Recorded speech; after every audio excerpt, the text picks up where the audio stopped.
Brian, I wonder if first perhaps you could tell us a little bit about yourself, and then how you decided, if you like, and when I say a bit about yourself, I mean, I don't know, were you ever interested in politics as a young man? Were you interested in politics in the forces? Tell us a bit about that, and then perhaps, if you like, you can give us the talk that you normally give. That way we can ask questions afterwards, and if I'm disconnected, it won't be so much of a problem. So, Brian, good luck, and we're looking forward to listening to you speak and telling us about the British Constitution Group, its origins and its goals. Okay, well, thank you very much. What I'll do is I'll talk for a little bit, and then I'll let the microphone button go so that I can check that the communications are working. But essentially, no, I wasn't really interested in politics when I was in the Navy, so that was from 1972 to 1993. I enjoyed the job in the Navy. I obviously paid attention when there were elections, but I was going to say I was very, very naive then, and invariably I voted Conservative, and if you want to laugh at me for that, you can do so. But I didn't really pay much attention to external politics. I was more interested in the job, and I thoroughly enjoyed my time with the Navy. But as I began to get a bit more experienced in the Navy, I started to hear and see some things which I didn't quite understand at the time, but it didn't sit right with me. And if I sort of jump forward to about 1991, people in the Navy were starting to do questionnaires, because they said that in the future people wouldn't be in the forces for long periods. They would sort of dabble their toe in the water, so they might do 3 years with the forces and then go and work for Boots and then come back into the armed forces. And something seemed very strange about this to me, because the whole strength of the armed forces, as far as I could see, was that people basically joined for a lifetime career. And not only did you have people who were experienced over many years, but very often they came from military families, and so the knowledge and the experience was in the families themselves. So I watched as a number of strange people started to interfere with the stability of the Navy, and I began to get suspicious. The other thing which made me suspicious was the fact that when I got a job in fishery protection, and that was the captain of HMS Orkney, I very quickly realised that basically the European legislation over fisheries was being used to penalise British fishermen, and it was incredible to be at sea at a time when British fishing boats were being decommissioned, and if they were wooden boats they were being chainsawed to pieces and burnt. Meanwhile, the European Union was paying millions of euros for brand new fishing boats for the Dutch, French and Spanish. And my mind was focused one dark stormy night in the Firth of Forth when we did a boarding on board a Scottish fishing boat, and he was using undersized nets, and the result was that we were told by MAF officials ashore to confiscate his nets. It was a horrible night. The weather was very rough. This man was risking his life to do his job, and I was told to take his nets, and he called me all the names under the sun and said that I was destroying his livelihood. And I knew that what the man was saying was absolutely true. And that event was one of the key ones that made me realise that I had to get out of the Navy, because whoever was controlling the Navy at that time was helping to destroy Britain. And that was really part of my grounding to start looking at politics, and especially European politics. Because there you are, you're a guy out there on his own, you think something's wrong, and now you're going to think about doing something about it and learning more. Thank you, Brian. But okay, well, then the story moves on, is that in 1993 the Navy started to do voluntary redundancy packages, and I was still very much a family man at that stage with 2 young children, and I believed that it was time for me to leave. I did. I started up a small business in Plymouth. Didn't make a lot of money, it was all hard work, but eventually I met up with a guy that I got on with extremely well, who'd got his company, and I joined forces with him. So I normally explain it that after a few years of being in the commercial world, I started to get comfortable, and that's when I got interested in some of the political events going on in Plymouth. But particularly I was interested in the fact that around the dockyard area you had, in some cases, the 3rd generation of families that didn't have jobs.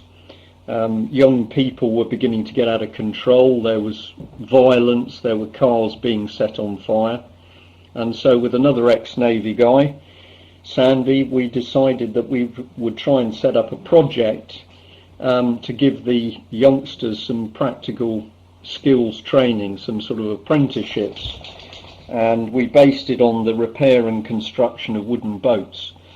And my story, if I do it really quickly, is that we got a lot of support from the community. Everything we were doing ticked all the boxes. We were trying to help people with jobs, we were trying to educate them, we were trying to give them respect and confidence back. And what happened very quickly was it was just like a wall went up against us to try and stop the project, the Beagle project. And when we said, well, we're not going to be bullied or intimidated, what happened was incredible. I received unpleasant phone calls. I had people knocking on my door in the middle of the night. I'd get into work and my computer would be covered with very unpleasant emails suggesting that the house was going to be burnt down or I was going to get a hatchet in my head, other nasty ones. And initially I could not understand what was going on, because all I tried to do was help young people in a community. I can tell you with hindsight, what I now know was the problem is that we were trying to help a community and build stability and create jobs and give young people respect, and that was absolutely not the goal of the political field. The political agenda was and still is to absolutely destroy social infrastructure in Britain, and we got in the way. And we also discovered that the attack on ordinary people was being helped and orchestrated by Common Purpose. And so I started, I'm going to say, to investigate that professionally with a professional hat on. And we then discovered that the charity sector was being used for political purposes. And that is the point where, having discovered Common Purpose, I decided the only thing to do was to get out there and try and warn people about what was going on. Okay, Common Purpose. Well, I've got a fair understanding of it, but many people don't. So tell us, how did you, the first time you actually heard the words Common Purpose, and what have you learnt about Common Purpose? Well, the first time I'd ever heard the words was when a friend of mine who was in Devonport, that's the area around the naval dockyard in Plymouth, he called me and he said that he had a man who wanted to meet me because he had information and could possibly help with why my project for the young people was getting such a hard time. And on a fairly dark, rainy winter's night, I drove into Plymouth to meet this man, and when I met him, he asked me some questions about the sorts of problems the project was getting, which I answered.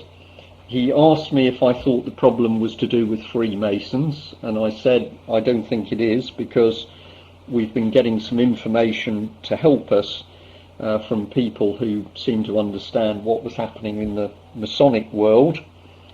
I'll come back onto that if anybody wants to ask me questions about the Freemasons, but that's what I was told. And then this man said to me, he said, I agree, I think your problem is common purpose. And I immediately said to him, what is that? And he said, well, it's an organisation. And I said, can you tell me about it? And he gave a very strange answer. He said, I'd rather not. And I'd sort of driven 40 minutes through a fairly mucky night to meet him, and he didn't want to talk to me about common purpose. And I felt that he was nervous, if not frightened. So when I said, where can I find information about it? He said, go on the internet and Google them, and you'll find a website. Subsequently, when I got home, that's exactly what I did. And I found a website talking about future leaders, and I'm going to say it was a very different style of website from Common Purpose's present website. But when I looked at it and I started to explore it, I knew that I was looking something much.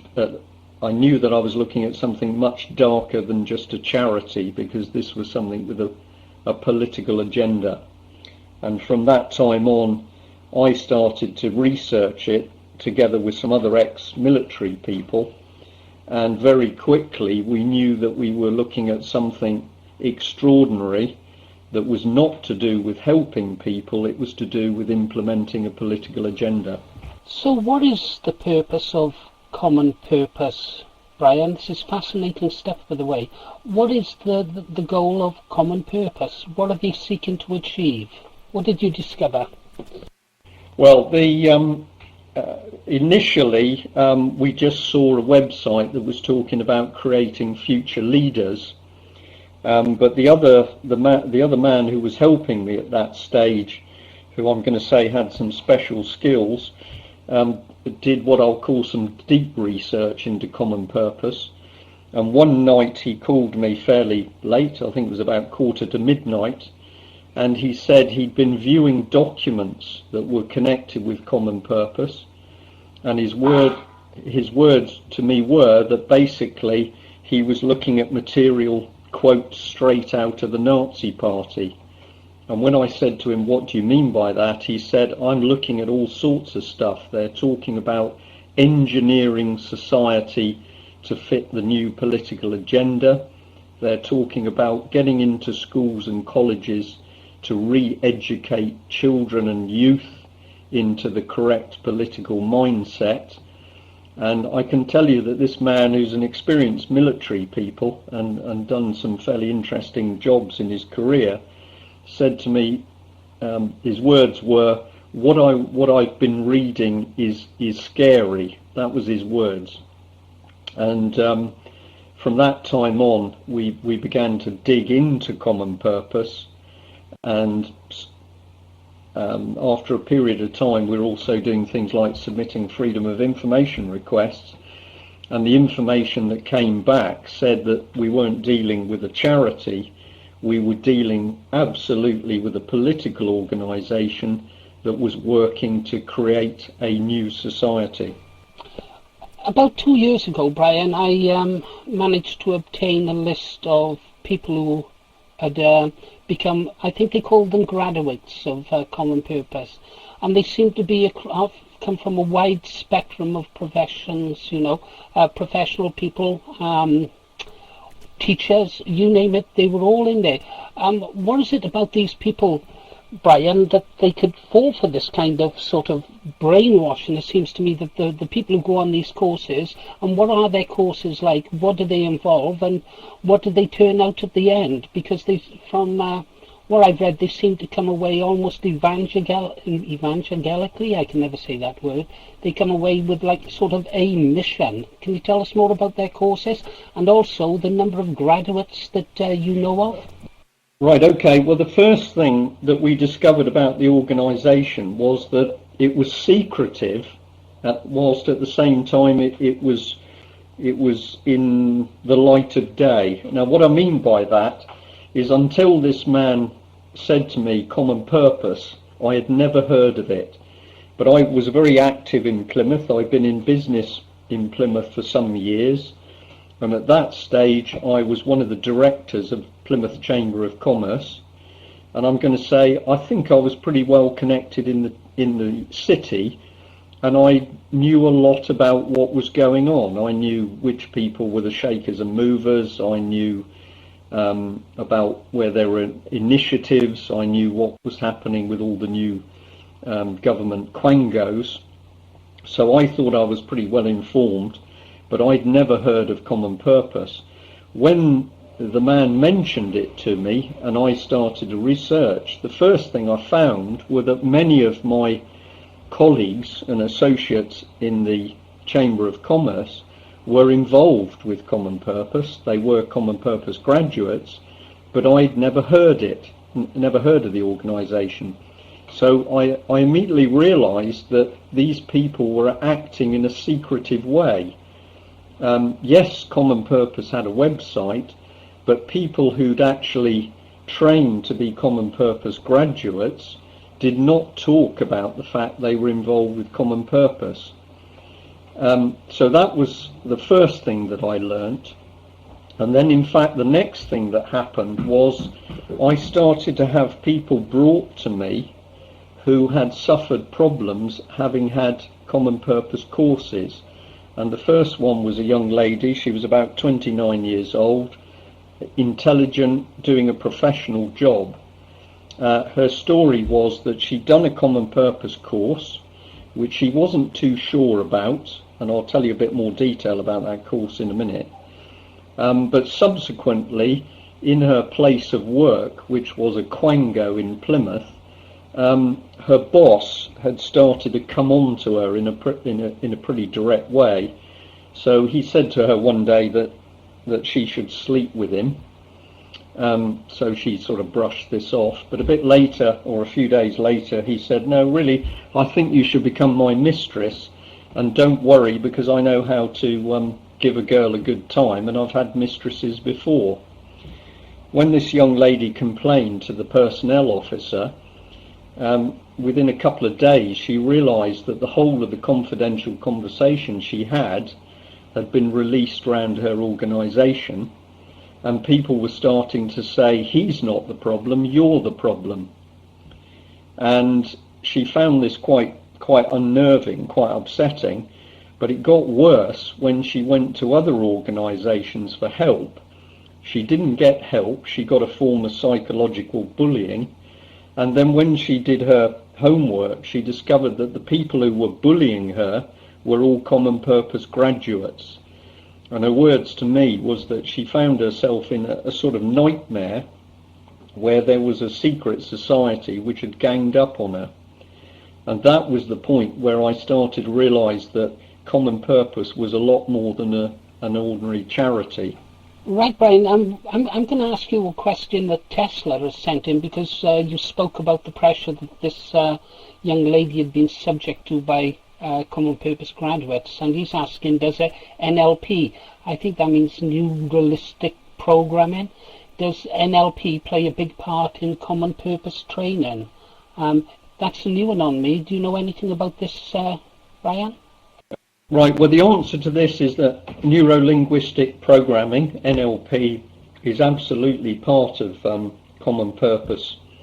But if I explain how I started to understand that something along these lines was happening, when I interviewed this young lady, we built up confidence with her, and eventually she agreed to go to a pub one evening to chat about the course that she'd been on.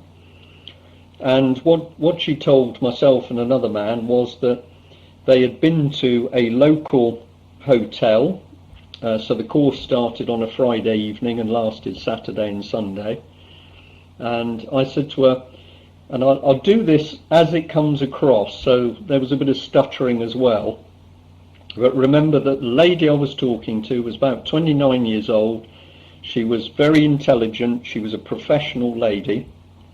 And I said to her, "So you went to the Common Purpose training event at the hotel.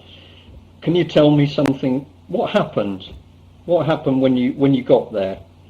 Well, and her answer was, well, we arrived and we had registration and we put our bags in our room and we had coffee. And I said, okay, and what else did you do? And she said, well, we played games. Now this hesitancy and the sort of stuttering is something which is quite important, so I'm trying to give it to you as she told it to me. And I said, well, what sort of games did you play? And she said, we played the game with the plates.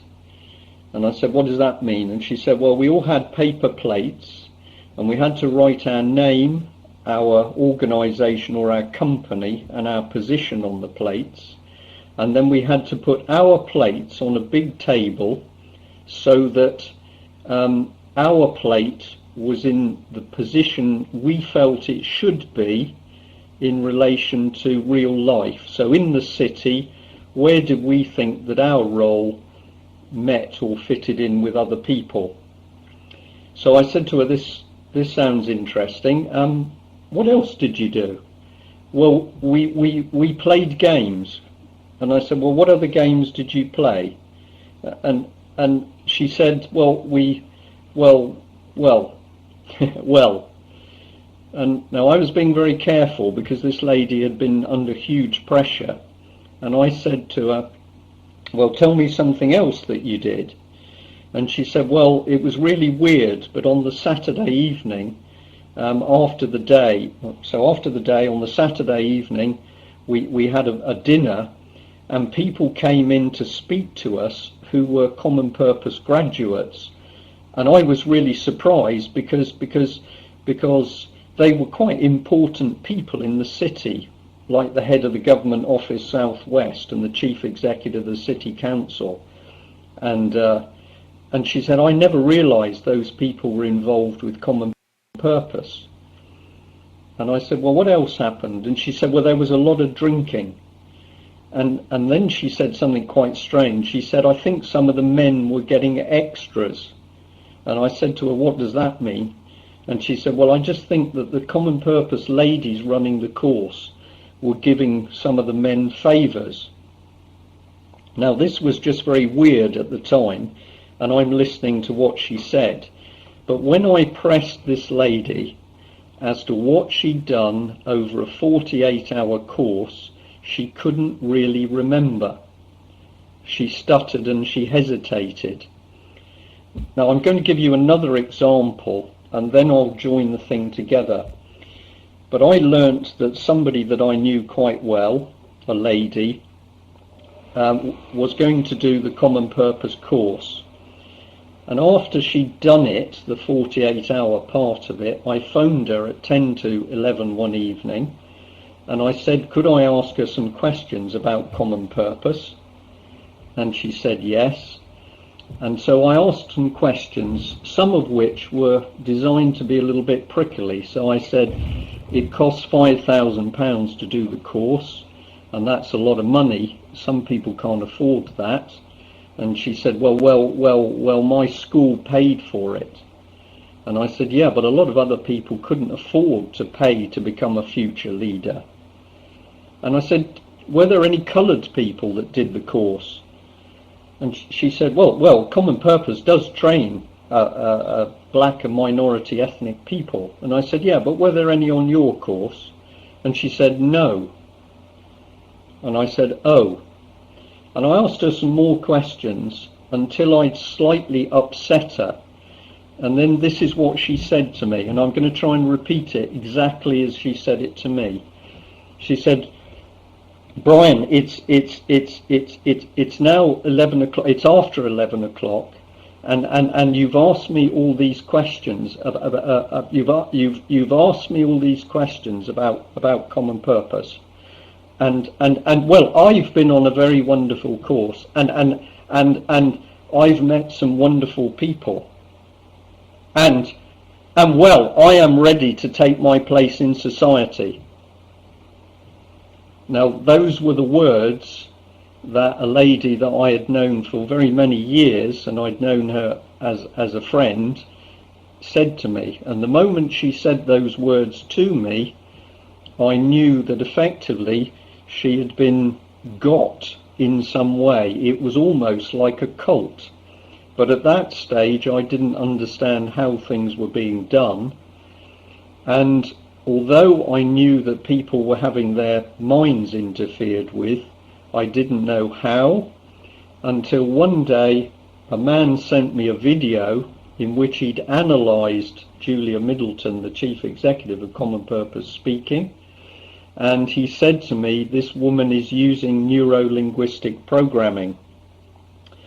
I eventually had several long conversations with this man. I knew that he knew what he was talking about because he was qualified as a neuro-linguistic trainer, and he said, Brian, what you're looking at is very dangerous because neuro-linguistics can be used to help people, can help people with depression or paranoia or confidence issues, but in this case you are seeing it being used to drive a political agenda. And that was the point at which I realised that what Common Purpose was doing in training future leaders was they were applying some very sophisticated behavioural psychology in order to change people's views, values and beliefs. Okay, thank you. Fascinating. It does sound as if she's attended a cult of some kind. Well, these new leaders, okay, they've got their agenda, they've been subject to this kind of programming. What is the direction they intend to lead the people in, or direct the people in, and who's actually behind it? I mean, I've read a little bit up on Julia Middleton. I've seen the fees that they charge for these courses. I also see that many schools pay for their teachers to attend them despite pleading poverty. It seems to be something that a lot of people out there want to get involved in. Who's behind Common Purpose? Not just Julia Middleton. I believe that there must be people behind Julia Middleton steering her forward. Well, that's absolutely right. The first clue is very easy in that when you start to investigate where Common Purpose came from, Julia Middleton herself is only too proud to say that in about 1985 she was given £500,000 by 6 companies and 4 government departments in order to start Common Purpose. When you dig into the companies, you are looking at international banks, Deutsche Bank, Goldman Sachs, JP Morgan, but also very big companies like BT and similar, and then major government departments who were giving public money to start this charity. And in some of the talks that I've given, I've also shown excerpts from Hansard, in which some questions were actually asked very early in Parliament about Common Purpose. If I remember correctly off the top of my head, by 1989, in Hansard, the government was admitting that Common Purpose had already established itself in 15 cities in UK and was working to get into another 5 cities. So in 4 years, Julia Middleton, who must be Superwoman, has started a charity. She's got millions of pounds under her control, and Common Purpose has already moved into 20 UK cities. So what we know for a fact is that Common Purpose, it's not a charity. This is rubbish. It's actually a government-backed vehicle, but basically the government was the organisation driving Common Purpose to get into cities and into the community in UK. At that stage, we're dealing with the Labour government, and I can tell you that the then office of the Deputy Prime Minister under John Prescott was one of the major bases for Common Purpose, but it is a cross-party initiative, because David Cameron has personally gone to India, Bangalore, in order to help Common Purpose set up their operation in India. And he was accompanied by Chris Patton, who's now the head of the BBC, and Chris Patton is also a great friend of Julia Middleton. So if you investigate the setup of Common Purpose and you see that the support and funding and drive for Common Purpose has been provided across the political spectrum, we can see that the Common Purpose is a socialist agenda which actually is moving through the Conservatives, Labour Party and the Lib Dems. So this is an absolutely key thing to understand. When you look at Common Purpose and you understand what it is doing, which is installing a socialist agenda by subversion, the people supporting it are across all the three mainstream parties.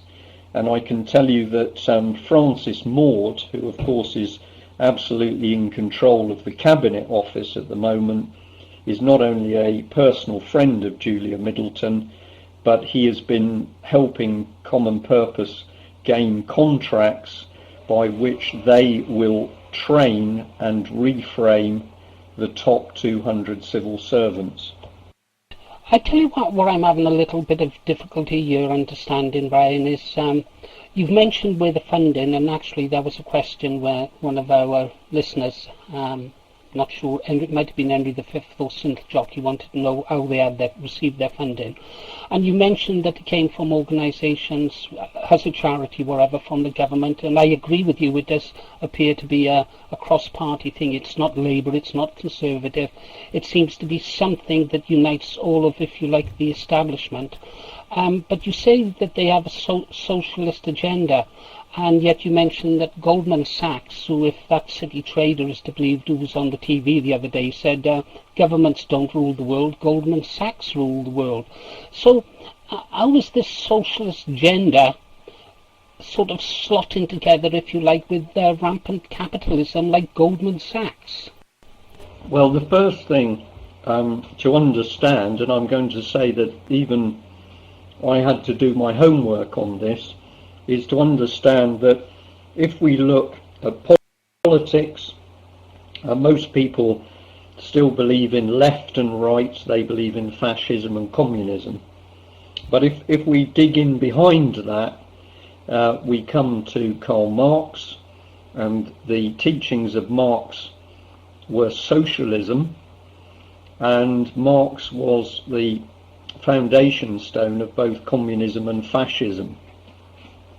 But and if I reinforce that by saying, of course, if you look at the Soviet Union, it always talked about socialism. Communism was a special word invented by the West.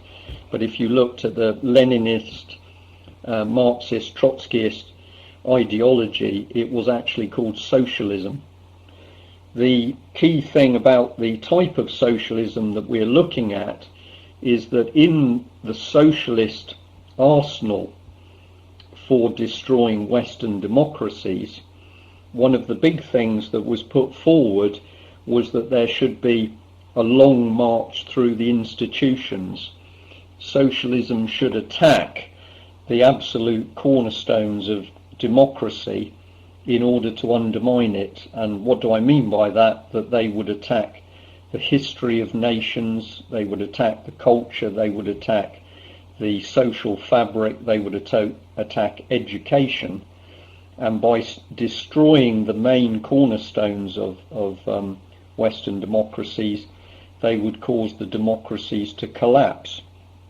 If we go a little bit deeper, we can come to the work of an Italian gentleman called Gramsci. He was a student of Marx, but he was particularly vociferous on pointing out that if the socialist agenda was going to have a successful attack on Western democracies, it should attack society from within.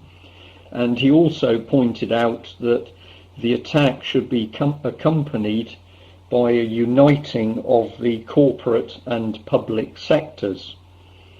And once you start to look at that type of political ideology, you're actually starting to move a little bit closer to the Nazi model, where the big businesses in Germany at that time were an integral part of the Nazi political and war machine.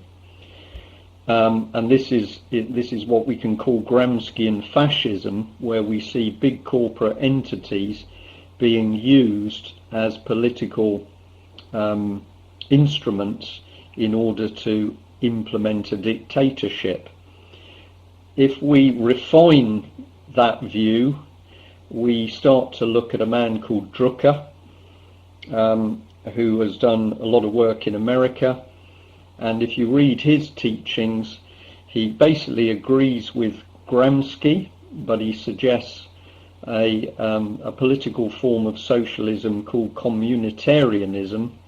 And what is interesting with Mr. Drucker and his so-called three-legged stool is that he said that the best way to drag down a democracy was to unite the public and the private sectors, and to ensure that you use the church as an instrument to undermine free speech, the importance of the individual, and to replace it with this vicious dictatorship run by corporate entities.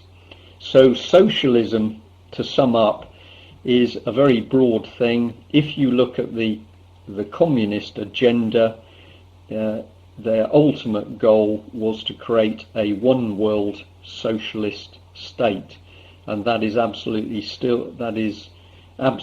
their agenda. Wow. You've got to admit, Brian, it's a lot for your average person to take in. You know, we've got some sharp guys in here, but this is almost mind-boggling stuff. Well, a couple of questions now, both from Henry V, actually. First of all, he wants to know if any of our current politicians, assuming that some politicians, not all politicians are corrupt, although I'm beginning to think that they may well be, are there politicians within the establishment parties, if you like, who are aware of what is going on? How do they feel about it? And more importantly, as Henry V says here, our military officers, some of them have fine minds, and their commitment to the country is beyond question. I mean, are they aware of what is being planned? Are they aware of the intention for the destruction of our nation? How aware are the military, and how aware are some of the politicians within Parliament, Brian? Right, well this is a very interesting question, because these are two key questions which I had to sort of think about and go through myself. If I deal with the politicians first, a large number of people, and I'm talking tens of people, have written to politicians. They've provided evidence of common purpose being involved in fraud and corruption, breach of the Data Protection Act, using neurolinguistics, a huge amount of totally credible, substantial document-based evidence has been placed in the hands of many MPs, highlighting that common purpose is essentially a subversive organisation. In every case, the MPs have simply refused to look at the evidence, and they have given very, very condescending, dismissive responses, where very often in dismissing the evidence, they have simply cut and pasted quotes from Common Purpose's own material and their own website in order to deflect what the evidence is proving. So you start to say, well, if one MP does this, okay, then he's a bit of a bad lad, two MPs. But when information has been passed to literally hundreds of MPs and none of them will take action, you start to become suspicious. But I can go deeper than that, because whilst we can absolutely pin common purpose in the early days with the Labour administration, you would have thought that when information to that effect was provided to the Tories, that you would have got a much more sympathetic hearing. Now, before the last election, the last election just gone, There were people in local conservative associations who were getting quite interested in common purpose, and indeed they were getting quite worried about it.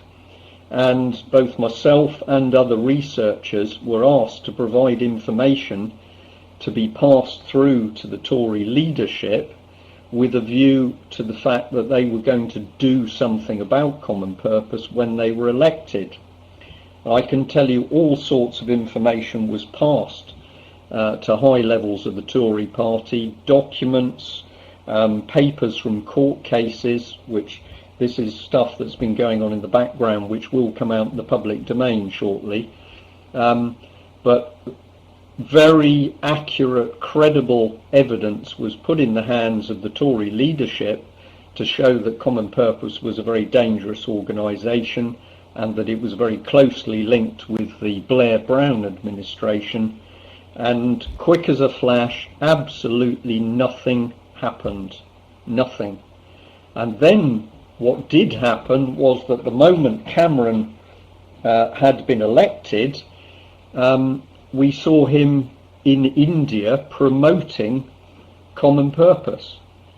So the minimum you can say is that the Tory leadership was disingenuous in that they encouraged information to be passed to them and then they did nothing with it. But the facts were that David Cameron went one better in that he actively promoted Common Purpose and does promote it with the full support and backing of, amongst others, Chris Patten and Francis Maude. We know that the Lib Dems are intimately connected with Common Purpose as well.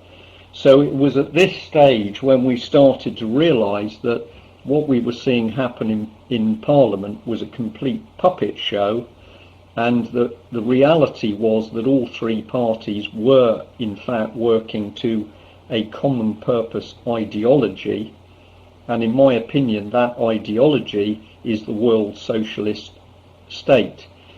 Now, to answer the question with regard to military people, I can tell listeners that information about common purpose was passed into the heart of the military, and one of the key things was that if you join an organisation which operates secretively and you become a member of it, you are in fact breaching the Official Secrets Act if you're a member of the armed forces. You are not allowed to be involved with secret organisations, and particularly not with ones that are also political.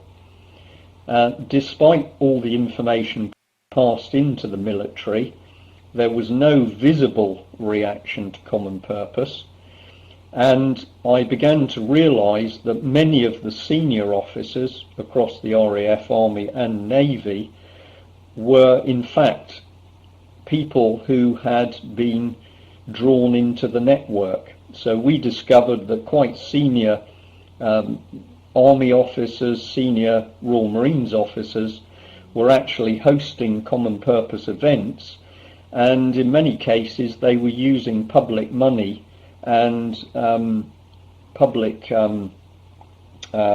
infrastructure, military infrastructure, to help promulgate common purpose talks and training. I can now tell you that as a result of a lot of work by some very good people, inside the military are people who understand that common purpose is a very dangerous and subversive political organisation. They are attempting to flush it out, but it's a difficult task for them because, of course, our treasonous politicians via the Ministry of Defence and ministers connected with defence are absolutely trying to push common purpose through the military infrastructure. I've got to be a little bit careful on what I say on air because well, if I say, I can tell you that there are some extremely good people within the military infrastructure. They are very brave. They are now attempting to warn other people, including senior military officers, of the real danger of common purpose. but the feedback is that when they attempt to attack common purpose, they are themselves attacked within the military infrastructure. So it's a very confused position at the moment, but in my opinion, there is not one single MP in Westminster who can be trusted. They are either totally corrupted or they are so weak they will not stand up and do what is necessary to defend this nation. Fascinating, fascinating. And I applaud the courage of those, the junior officers who are aware of what is happening. It must be very, very difficult for them, especially in a disciplined organisation like the armed forces, where anything can be used against you. Lots of questions coming in, Brian, lots of questions. I don't know how you are for time, but we could be here for quite a while, and I know that you're always prepared to answer any questions put to you. You mentioned the previous administration, Blair, and stuff like this. But first of all, I want to go back to a previous question, and the question, whose name escapes me. Where does the Europe fit into all of this, Brian? Does it fit in?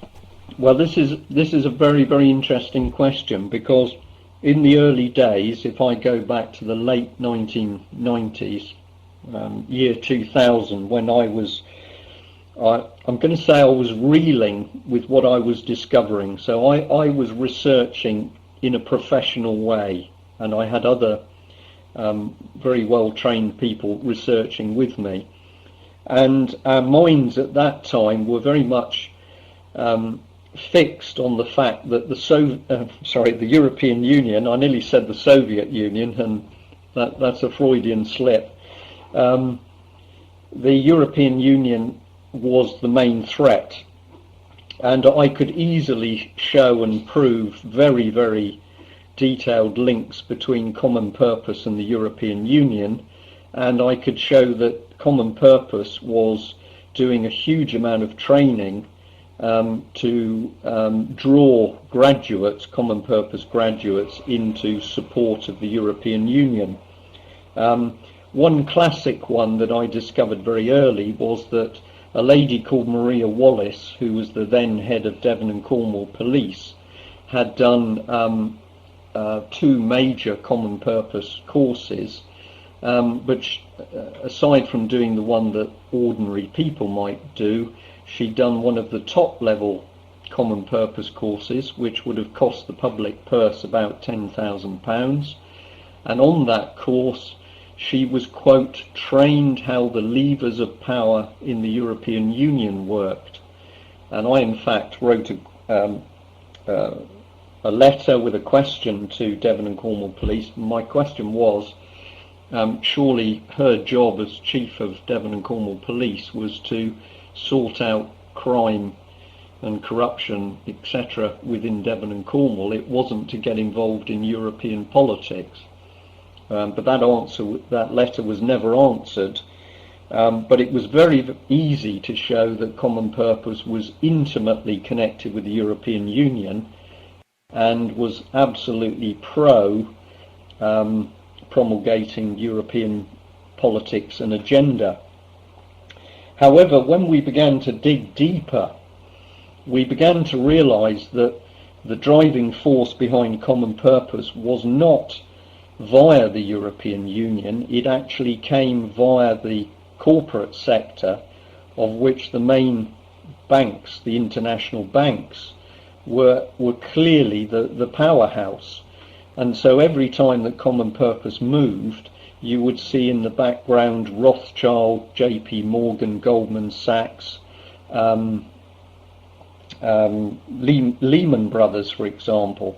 Julia Middleton, Chief Executive of Common Purpose, in her book Beyond Authority, absolutely waxed lyrical with love and adulation for bankers, and it made me laugh, but on one occasion she was recommending Lehman Brothers executives as a fantastic role model for school children. Of course, when Lehman Brothers was subsequently revealed as being a totally corrupt outfit, and they subsequently went bankrupt, Julia Middleton didn't then say to the school children, well, actually, I made a mistake. But the meat of this is that when you dig into common purpose, you don't go down a European route, you go down a major corporate route. And in my opinion, common purpose is absolutely a vehicle of the, some people have called them the banksters, the banking criminal elite. Right. You mentioned children, and we've had a lot of questions about children and common purpose, but I'd like to leave them to the side for one moment. A question first about the Queen. Normally, our head of state, we swear allegiance to her, we take an oath. The royal family, do they fit into this at all, Brian? Well, this is always a pretty tricky question. What I will say is that I certainly haven't found any connection between the royal family and common purpose.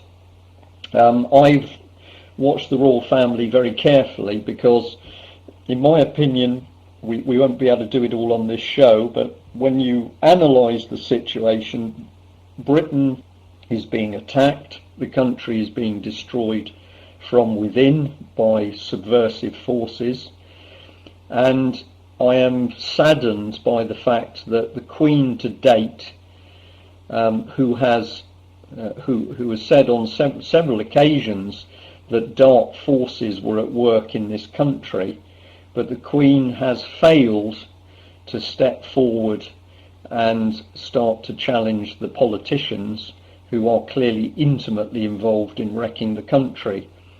Now, we are dealing with a lady of great age, and I have no doubt that she's surrounded by advisors who are dangerous and weaselly people. So if we're kind to the Queen, we could say that almost she's a prisoner, and that the political forces around her are driving and directing her, and therefore she's a victim, and she can't do what is necessary. I still have sympathy for that point of view, but I also look at what is happening in, or has been happening in Iraq and Afghanistan in particular, where young 18-year-old men and women are dying and having parts of their bodies blown off in the service of Her Majesty the Queen. They've got the courage to do what is necessary for their country, but the Queen does not appear to have the courage to actually adhere to her coronation oath and stand up for the people of this country. So I have to say that on balance, I am becoming very, very concerned about where the Queen stands as we watch our country dismantled. I have also become very disillusioned with members of the royal family. I've had occasion to meet Prince Andrew when he was serving with the Royal Navy.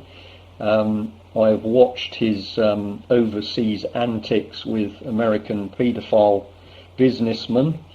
I've also seen what Charles is up to at the moment, and I have to say that my view is that we are being failed miserably by our royal family at the moment.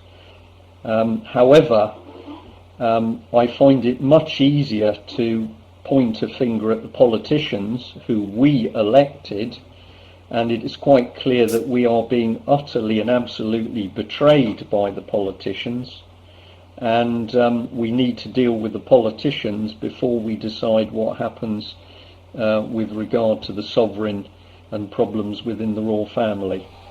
Well, I'm glad you tend to agree with you there. I'm no Republican. I lean towards the constitutional monarchy myself, but we do seem to be being let down. You mentioned Prince Andrew. Very disappointed in Andrew. I've been doing a little bit of research on him myself, and I see that he's involved in the World Economic Forum, the IMF, all those people who are associated with it. They all seem to be sort of part of this gigantic network. Look, I'm going to throw a different type of question in because there's so many questions here, and we might have to do this show in 2 parts if that's acceptable to you, Brian. Yeah, I've got a question here, and it's a strange question to me at any rate. It's from Jim Dowson. Jim Dowson, I think he's in the room along with Councillor Kevin Edwards of Britain First, and he would like to know if you've ever heard of the Knitting Circle. That's a new one. Ever heard of the Knitting Circle, Brian? Probably asking me a very serious question, but I'm going to be careful with my answer and say, no, I haven't heard of the Knitting Circle. Well, there's a question for me to ask Jim Dowson later on. Well, we do have a lot to cover, We mentioned children. Children also seem to be playing a big part in this. It seems to be the state seeming to grab hold of control of children. What part does common purpose play in this, if any? There's just too many cases I'm reading about now, Brian, for it to be a coincidence of children being taken into custody, if you like, illegally or for the most ridiculous charges. Well, the first thing I'd say is that we discovered very early on that common purpose was specifically targeting school children. And in the early days, so I'm going back to the late 1990s, Common Purpose was openly declaring that it was interested in sort of 13, 14-year-olds, and Common Purpose was getting into schools, comprehensive schools, even private schools, and providing courses for the children. We know that in Sheffield, the common purpose people going into the schools were not CRB checked, but they were going into schools as a reputable charity, and they were providing courses which we now know were to do with society, changing people's views on society. So the agenda that they were pushing at very young children was principally socio-political. As time went on, we began to be able to see deeper into common purpose. We also realised that they were themselves changing their approach. So instead of just going for sort of very young teenagers, they started to do work to get into schools to deal with youngsters, 7, 8, 9, 10-year-olds. And it's my opinion that what Common Purpose is doing is basically getting alongside young children so that they can influence the minds of those children to help move them towards change. I'm deliberately using these words because they are very much part of the Common Purpose socialist Gramscian agenda. So you move people towards change. You are working towards transforming society into a new type of society. And of course, any socialist state, any dictatorship throughout history has always been desperate to influence the minds of children, because if children can be groomed as children, then once adults, the state hasn't got to worry about them, because they are no longer capable of thinking for themselves.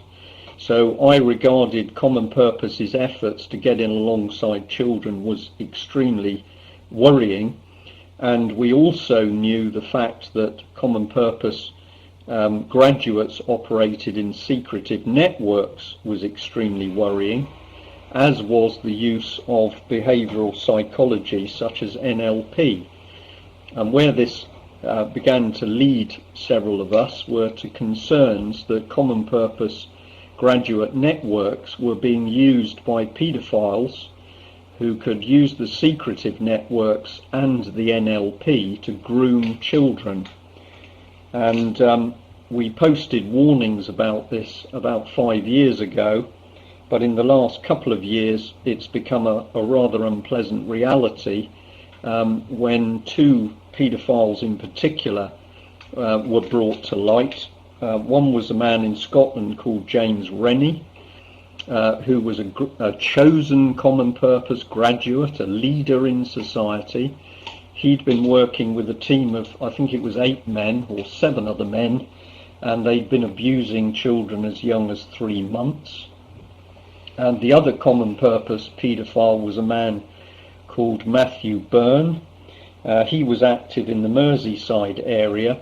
He was not only a paedophile, he was a very dangerous man who was interested in sadomasochistic sex, and he nearly murdered 2 prostitutes, but he was discovered and convicted. But as an extremely dangerous man, not only was he a chosen common purpose leader of society, he was a senior common purpose graduate, and that meant that he sat on the Merseyside Common Purpose Advisory Board, and he chose and decided and helped select what other people could become common purpose graduates.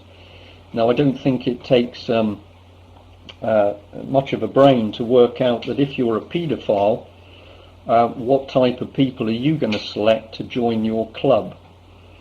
So Matthew Byrne was a common purpose graduate and advisory board member, but we have seen many other people in the profession, such as the police and the vis, who've been apprehended on anything from unpleasant photographs to pornography on their official computers, and yet these are also common purpose graduates. So common purpose, in my opinion, is extremely dangerous to get near children.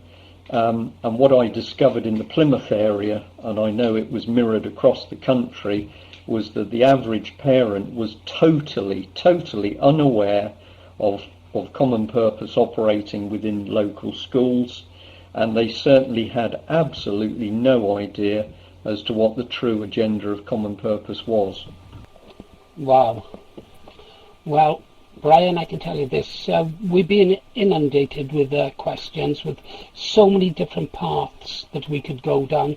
Each path would take hours for you to probably answer.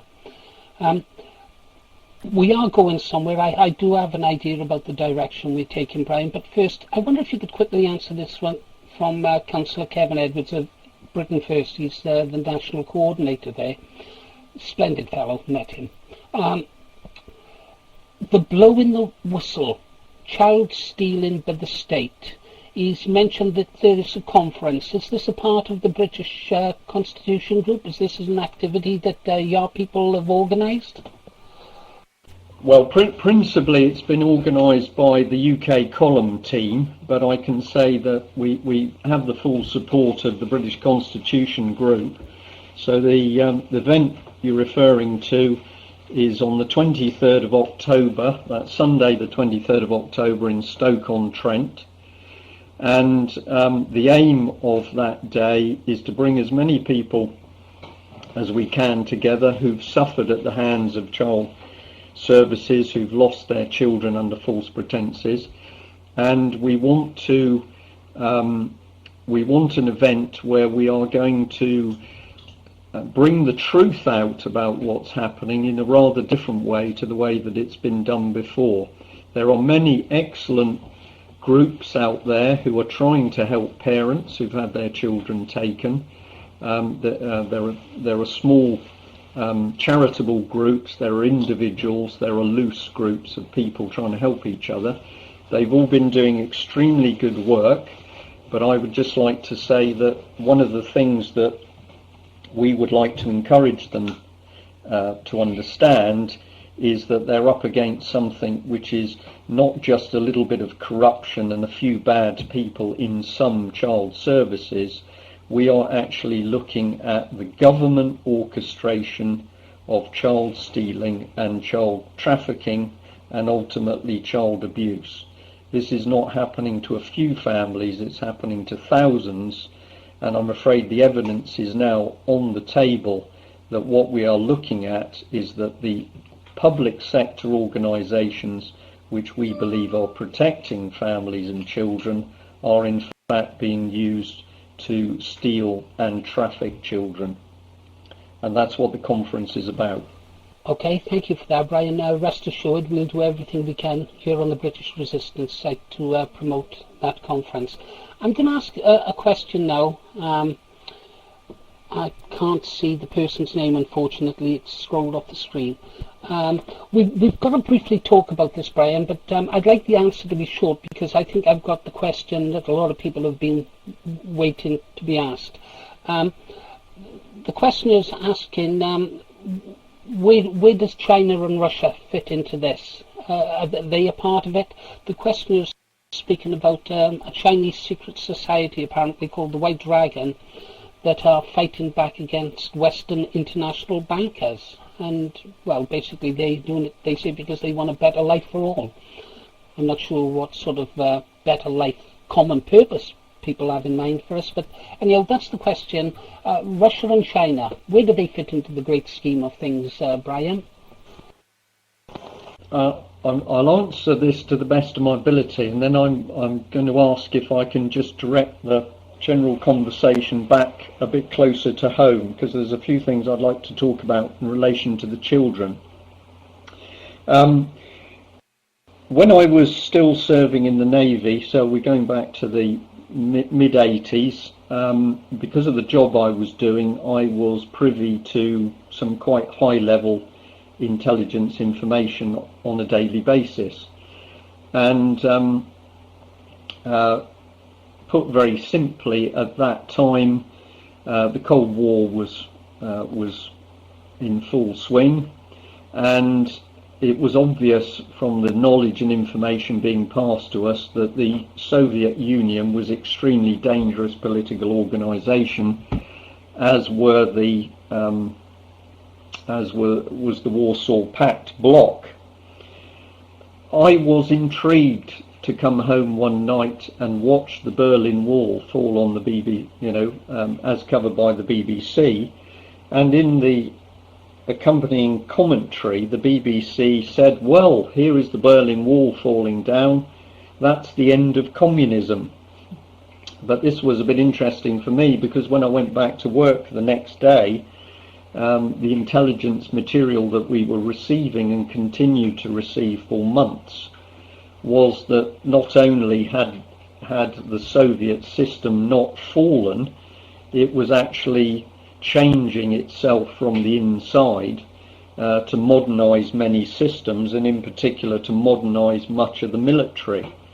And I can tell you that people who were much deeper into the pure intelligence field than myself were aware that before the Berlin Wall came down and afterwards, documents within the heart of Russia were maintaining the socialist labels. And I believe that the pantomime we watched on TV of the Berlin Wall coming down was a vast deception via the Soviet system to convince the Western world that they'd somehow become capitalists overnight. If I tried to convince listeners of that tonight, I would say go and read a book by a gentleman called Christopher Story, which is called The European Union Collective, Enemy of its Member States. Christopher Story died under rather mysterious circumstances, I think a little over a year ago, but he produced fantastic analysis of what was happening in both Germany and the Soviet Union. And if you read his book in great detail, he outlines with, I believe, credible evidence how a huge deception was played by the Soviet Union to lead the Western nations into believing that communism had fallen, when in fact all it had done is changed its face. Having said that, it is an absolute nonsense for anybody to look at China at the moment and see anything other than an incredibly dangerous and oppressive dictatorship, which has now been allowed to grow in economic power to such an extent that, of course, it is directly challenging the United States. It is no accident that China has been able to grow in this way, in my opinion, because the same international banks who determine whether Western economies stand or fall have been pumping money and helping fund the transfer of technology to allow China to become the powerhouse it is. But it outrages me to see both the BBC and David Cameron and other major politicians fawning over China, which has got to still be one of the most vicious and dangerous dictatorships in the world today. Where do I think these two countries fit into the world system? I think it's very easy. The socialist doctrine says that the ultimate aim of all socialist states is to create a one world socialist order, and that is exactly what we're seeing being put into place.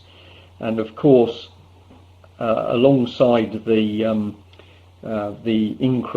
dramatic increase in economic and military power of China and Russia and indeed Germany, we are at the same time seeing America's military capability being weakened by the collapse of the American economy, and alongside that we are seeing the desperate scrabbling attempt to create the European superstate, which, if listeners are not aware, is designed to incorporate Africa and also ultimately the Soviet Union.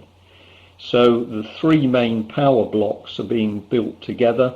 This is the Trilateral Commission agenda, and those three major power blocks of the Americas, Europe including Africa and Russia, and Asia, which is essentially Japan, the Pacific Rim and China, are the building blocks of that one world dictatorship.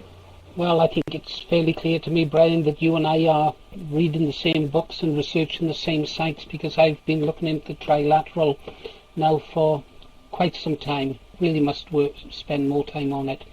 Okay, then, I think the best thing to do now, Brian, is to let you speak about the subject that you chose, but could you finally lead into the question that everybody's asking? Okay, so we know about common purpose, or we think we do.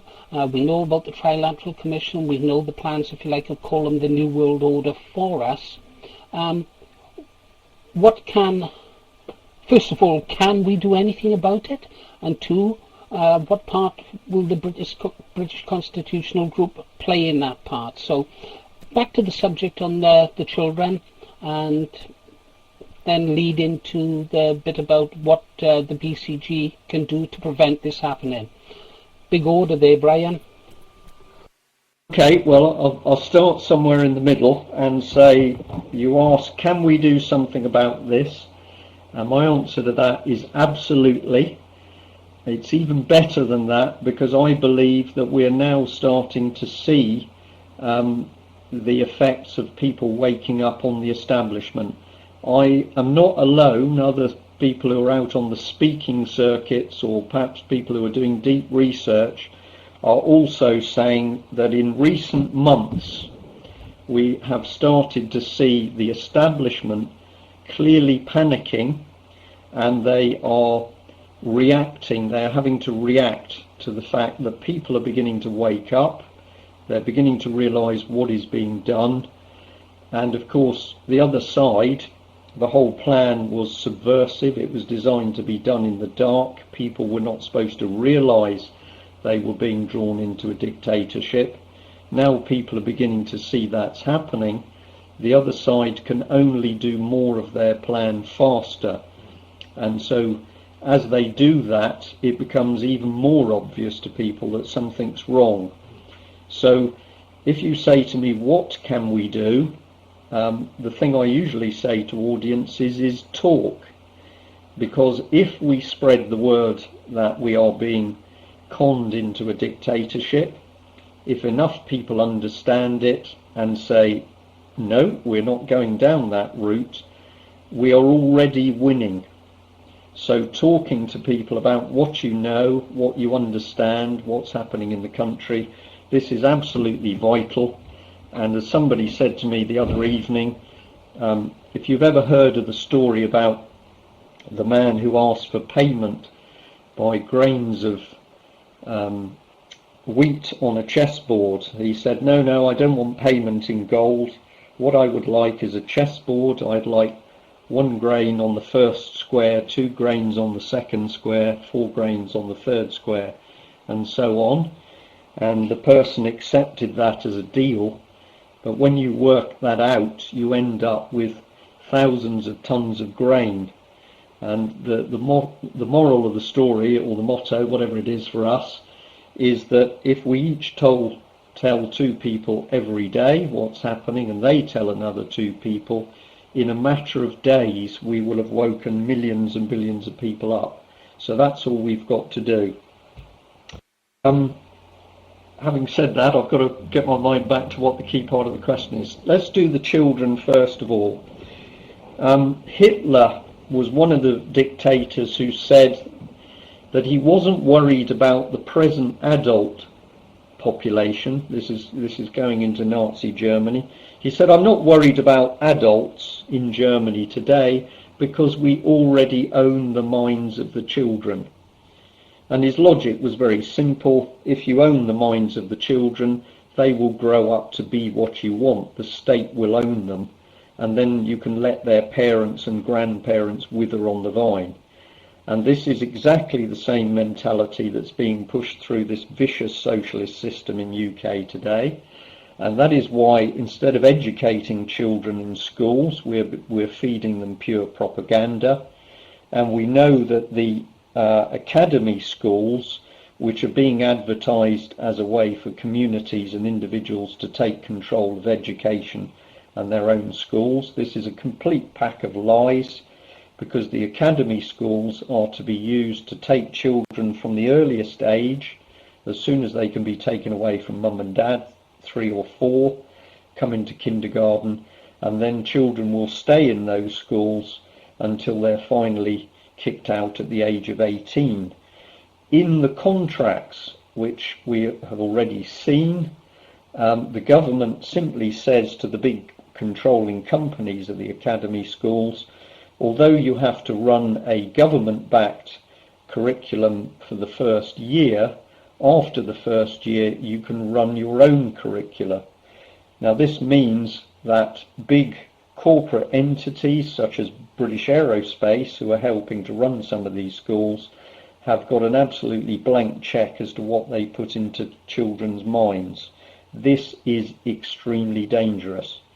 Then we have Common Purpose getting into schools, and what they are doing is using applied psychology to change children's belief structures. If I had to give you a simple example, of course, one of the things that they do is say, well, of course, your mum and dad are a bit old-fashioned, and we are creating a new world, and you're going to be part of that new world. And so don't pay attention to your mum and dad. You stick with us. We're the future leaders. Now that's a little bit of a simple explanation, but it does actually cover the sorts of things that are being put into the children's minds. But I want to go deeper than that, because Common Purpose is not just about somebody going in front of children and talking to them normally. We are talking about applied behavioural psychology. And if anybody at the moment is doubting about the dangers of applied psychology, simply go on to Google, put in neuro-linguistic programming, and have a look at the types of websites and consultancies that come up. This is a multi-million-dollar industry about how to change people's minds, and you will quickly get an impression of how dangerous it can be, because there are many sites, particularly in America, where they are saying, why don't you learn how to NLP people, because if you're a hot-blooded male, you can learn how to seduce women faster using applied psychology. This is not a joke, it's absolutely real. I have a number of very highly qualified neuro-linguistic practitioners who advise me, because they have realized what they have used to help people is now being used to get across a political agenda. And of course, if you can take a child with a very open mind, children suck up information, they are absolutely prime targets and excellent victims for applied NLP. If I give you a couple of examples of the sorts of things that are going on in schools already, some of you out there may recognise a thing called circle time, in which children are invited to stand in a circle, perhaps once a week, with a teacher who controls it. They talk about themselves, they might talk about their fears, their wishes, what's happened to them at home, what they want to do. Now, on the surface, this looks fairly innocuous, but in fact, all of us, from the moment we're born, have an inbuilt protection system about what we share with people who are close to us, what we share with acquaintances, and what we don't share because it's personal.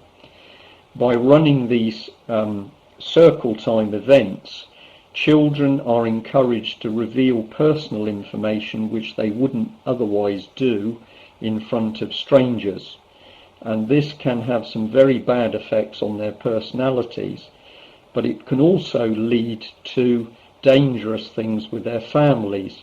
Because if I say, for example, the child says in circle time, "The dog bit me," the people in that room may be shocked that nobody was in control of the dog at home and the dog bit the child. What the child doesn't tell the assembled company is that the dog bit them because they trod on the dog because it was lying at the bottom of the stairs. And that example that I've used was actually used to start a child services intervention where child services tried to get the child away from the parents because they claimed the child was at risk of physical harm at home. In the ARC schools, and indeed many of the academy type schools being set up at the moment, social services and child services are being installed in the schools as an inherent part of the structure. So anything that starts to reveal secrets which are to do with families, they're personal, and bring them into the realms of child services is very, very dangerous. I will give you a further example, and that is that I was sent some paperwork by a lady teacher. I will admit I have never managed to speak to her direct, but I believe the paperwork as it was sent to me anonymously. What she wrote in a 4-page report was that in Leeds, Education Leeds had set up training where teachers were to be trained in creative visualization. Now, this is a form of neuro-linguistic programming, and the teachers were being taught it in order to use it on their classes of 7, 8, 9-year-olds. It was a 2-day course, and when the course finished, some of the two of the teachers found that they had very dark, unpleasant images in their minds which they couldn't get rid of, and this had unsettled them to a large amount, and they tried to get Education Leeds to stop the courses. Now, I sent in a Freedom of Information request to Education Leeds. I was amazed that they actually sent me a copy of the contract with the man who'd given this training, so I know the training is real. The contract was not signed, therefore at the time the man gave the training there was no public indemnity insurance in force. The man simply had a combined degree in psychology and geology. I was able to track him down and speak to him, and I asked him a question. Were there any risks involved with the training he was doing? Initially he said to me there weren't, but when I pressed him he said, well, it's very small, perhaps 1%. When I pressed him a bit harder, he admitted that, well, it might be 2, maybe 3%. Now, we might think that that is a very small percentage that the training could adversely affect. But now imagine what happens when neuro-linguistic type programming is used on hundreds of thousands of school children. We can expect to see thousands of school children suddenly experiencing mental and psychological problems which appear to have popped out of nowhere. And having mentioned that to the audience tonight, I would simply like to say perhaps the audience in South Wales might reflect on why there has been such a massive increase in the suicides very young adult circle in South Wales. I really do think that this is vital information that we need to get out to people. And thank you, Brian. Well, rest assured we'll play our part in trying to get it through. Where do organisations like Lawful Rebellion and Alternative Banking fit into things? I think this is brilliant stuff, this. I think it's great. Great to have you in this room, Brian. Thanks, GA. Thanks, everyone who's asked Brian to come in this evening. I think it's absolutely brilliant, this talk. Fantastic. Thank you. Yes, I gotta be honest, I've thoroughly enjoyed listening to Brian. But in response to the case in South Wales, our local MPs and local governments have issued just one statement that it was being treated as an isolated case and won't admit that there is social unrest within the youngsters in South Wales, you know. And we haven't actually been able to get a straightforward answer off anybody, so surprise, surprise there. So it just leads me to believe even further that there's too much being swept under the carpet, you know. Well, I know it's a very tragic and dark subject, but the fact that the suicides in Wales are continuing, we have a number of very good researchers looking into this subject, and the one thing, of course, that the authorities are not talking about is this business of what type of applied psychology is being used on the young children. But we believe that we are starting to get to the bottom of where this horrible cluster of suicides has come from. Well, I for one am most definitely interested in hearing more about your opinions on this subject. Thank you very much. Hi honey, you live in Cardiff, don't you? Brian's actually down in the Britain First meeting in Swansea on Monday the 31st of October, if you can make it. Oh, most definitely. Thank you very much there, Kevin. Evening, folks. That knitting circle, I came across it a few years ago. First, I'd like to thank Brian Gerrish for his fantastic talks. Very interesting. I mean, I've been aware of this kind of stuff for a long time, and it's so intertwined with the abortion industry, which is obviously my forte. There's a guy called Frank Ferrudi, who's a Hungarian Jew, who's a leading professor. I think he was in Kent University, but he's a leading academic, and he used to run the Revolutionary Communist Party. Then he was the editor of Spiked Online, which is a left-wing think tank.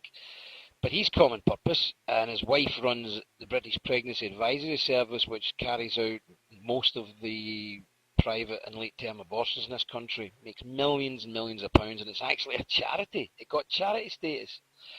But he's also part of this knitting circle. Now, the knitting circle contains a lot of independent TV producers, because remember, most of the programmes on TV are produced by outside production companies like Work, Kirsty Work, and all these people produce the programmes for TV.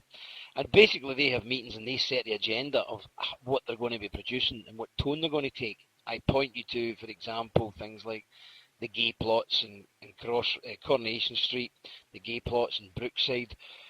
they just seem to all come all of a sudden, didn't they? They just all poured out over a couple of years. Well, it's not by accident. These people sit down, they set the agenda, and then they put their production companies into work, pushing that agenda and normalising it. Colin and Justin, another pair. But just finally, I wanted to ask Brian when he comes back, as he heard of the Persona Dolls. He was talking about this circle time. Well, 10 years ago, we were successful in getting one of these projects put out at nursery schools. And it's basically, they come along with these dolls, they get the kids all around the circle and they bring a doll out. And of course, it'll be a black doll or something. They'll pass it around and say, this is Jemima, everybody give it a kiss. And all the wee kiddies at 3-year-old, this is preschool. They all kiss the doll. I've seen the video. They all kiss the doll, each one of them, when it comes back round. And then the teacher holds it up and says, oh, poor Jemima's crying. Why are you crying, Jemima? Oh, somebody called Jemima a bad name. Called her a darkie. Isn't that ghastly? Isn't that awful? And the people that did this must be really wicked, bad people. And then they pass the doll round again. And all the wee kids cuddle it and they're all crying. And then they use another doll and they use that to say, oh, somebody called it, because Mary's got two mummies. They've said a bad word. They've said that Mary's mum's a lesbian. Isn't that awful? This is for 3-year-olds. I've seen it. I've got the videos. And that's the type of stuff that's actually in our schools. So it is child abuse, no doubt about it. I actually barged into a conference with this woman. She's called Babette Brown. She's South African. Babette Brown, if anybody wants to Google her. I actually charged in and grabbed all the stuff off her desk, and with a group of us, and we physically marched her out the building in Glasgow around about 2002. And the police came and it was all a bit unpleasant. But this is what's going on in our schools, and I know I keep banging on about it, but if you're a serious nationalist, why the bloody hell are you putting your kids in school? I do not buy this. People can't afford it.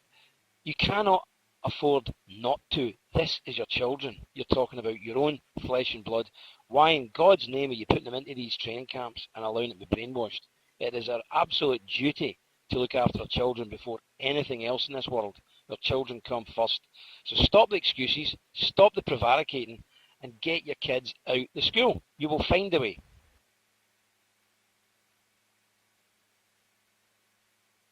Well, I know for a fact, having homeschooled my only son, when I've actually took him to mainstream schools, the teachers actually commented on him having different views to the rest of the kids in the class. So the point Jim's making is absolutely true. See, what homeschool did for my son, he's independent. You with me? He's not brainwashed. He hasn't got... look at all kids today. They've all got these left-wing viewpoints. They're all the same. They're churning them out like Soviet Russia did. You know what I mean? Like communist China did. They've all got the same type of views on race and the way the world's run. They're like clones, really, of their teachers, their left-wing teachers, what basically brainwash them. You're right, Brian. Okay, welcome back, Brian. Hope you enjoyed your tea. Right, now where were we? I think just a couple of questions now. I understand that you might be involved in... we're talking about children, so we'll stay on the subject for now. Shortly we'll open the room up so people can ask you questions directly or via the text box. Right. Another serious question while I look for the other. This one's from the Anglo-Australian Alliance. Does the British Constitution Group / UK column intend to confront the British Army with the truth about them being used as capitalist mercenaries in illegal political adventures? Well, I think you've already spoken about that, Brian, but you can go over it again if you like. Okay, well, it's an easy one to do because we've actually already published and spoken about the misuse of the British Armed Forces. One of the key articles that appeared in the column a couple of editions ago was about the fact that the world production of opium had increased dramatically ever since British and American troops had gone to Afghanistan. And I can tell you that feedback we get from the military, and in particular young soldiers who are now invalided out or have been made redundant is that the average squaddie now thoroughly understands that their role in Afghanistan is to protect the production of drugs for the international banking cartels, and we've published that in the column. Well, with your permission, I'd like to visit your site tomorrow and grab that out and republish it over on the British Resistance, and ask associated sister sites to do the same. Just before the break, Brian, we were talking about children. Now, this is something I know a little bit about, but only a little bit about it. I understand that you've become involved in the Justice for Linda Lewis campaign. British Constitution Group, Linda Lewis campaign. How does that knit together, Brian? Well, I've got to say that I got involved with Linda Lewis and her personal campaign before the British Constitution Group was going, and before even, I think, the UK column had just been named the UK column. But I've known Linda Lewis now for, I think it's over 4 years, and if I set the scene, she was the first mother that came down to see us as a small newspaper because she was desperate to get the truth out about what had happened to her and had happened to her daughter. And Linda's story was, if I can do it in the simplest terms, that her daughter had become ill as a 10, 11-year-old girl. Linda had desperately worked to get her properly diagnosed and treated. In doing that, she had come into contact, obviously, with her GP and a number of hospitals in the South Wales area, but also further afield. Her daughter was not diagnosed and remained in a great deal of pain, in fact excruciating pain in the latter stages. And understandably, because she was in pain, the daughter couldn't keep going to school. What then happened was that when the girl didn't attend school, social services became involved, and very quickly matters were twisted so that it wasn't a question of the girl being ill, it was a question of the mother being ill and making up, so-called Munchausen by proxy, making up the daughter's syndrome. As Linda desperately tried to find treatment for her daughter, who was clearly very, very sick and in pain, she eventually took her to America in order to see if she could get a proper diagnosis from an American hospital.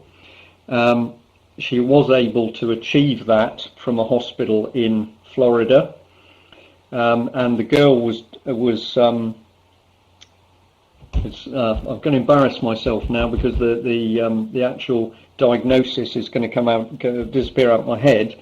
But essentially she had multiple ulceration of the gut, which was an extremely painful condition.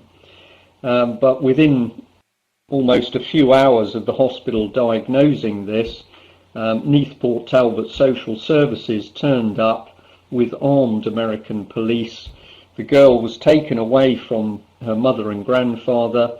She was flown back to the United Kingdom under a false passport and placed in a psychiatric unit.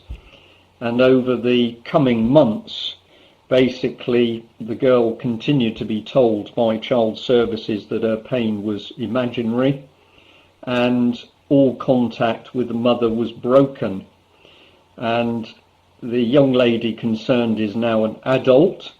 Technically she should be free of the control of Neath Port Talbot Child Services, but in fact every time the mother tries to see her daughter, it's as though she's guarded. The daughter is protected by minders, and I can tell the audience that I have personally seen in all the detail the documentation and court papers in relation to this case. What the mother says is absolutely true, that she did nothing more but try to get her daughter diagnosed and treated for the disease, which I've just remembered is Zollinger's disease. And her reward for doing this was to have her daughter taken under false pretenses by Neath Port Talbot Social Services. I have personally seen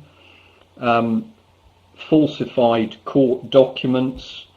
I have seen paediatricians conspiring with the local child services in order to take the girl away from my mother. I have personally spoken to witnesses who talk about being intimidated by South Wales police in order to stop them helping, or try to stop them helping, Linda Lewis and her daughter. And having published the story in some detail in the UK column, we and every other national newspaper and media outlet in the UK were placed under an injunction to try and shut us up. It was Linda Lewis's case that first showed me that when mothers were and fathers have been talking about their children being stolen under false pretenses, they were telling the truth. And I can now say that since those early days, and working with many other parents and researchers and generally good people, we are now at the point where we are looking at a multi-billion-pound industry in this country to take children and traffic them. I can give some simple statistics off the cuff. At the moment there are 88,000 children in care. The total value of actions through the family courts is about £20 billion a year, and therefore anybody that comes in contact with one of these children can make an absolute fortune. You can reduce it down to the fact that any child the state can take, that child is worth several £million to a lot of people.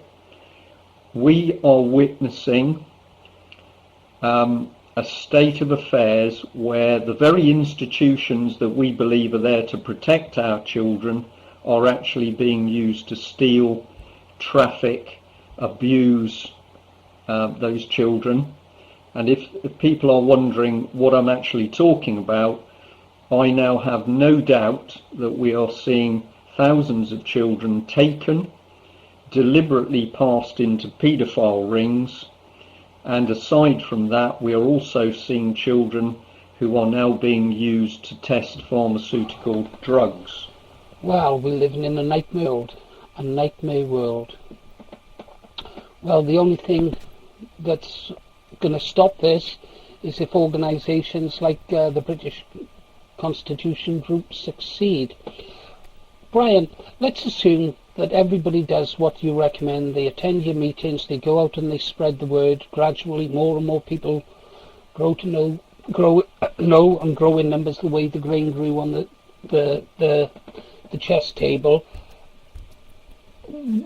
There's a good question actually related to this, if you'll just bear with me, Brian, and it's from Celtic Patriot.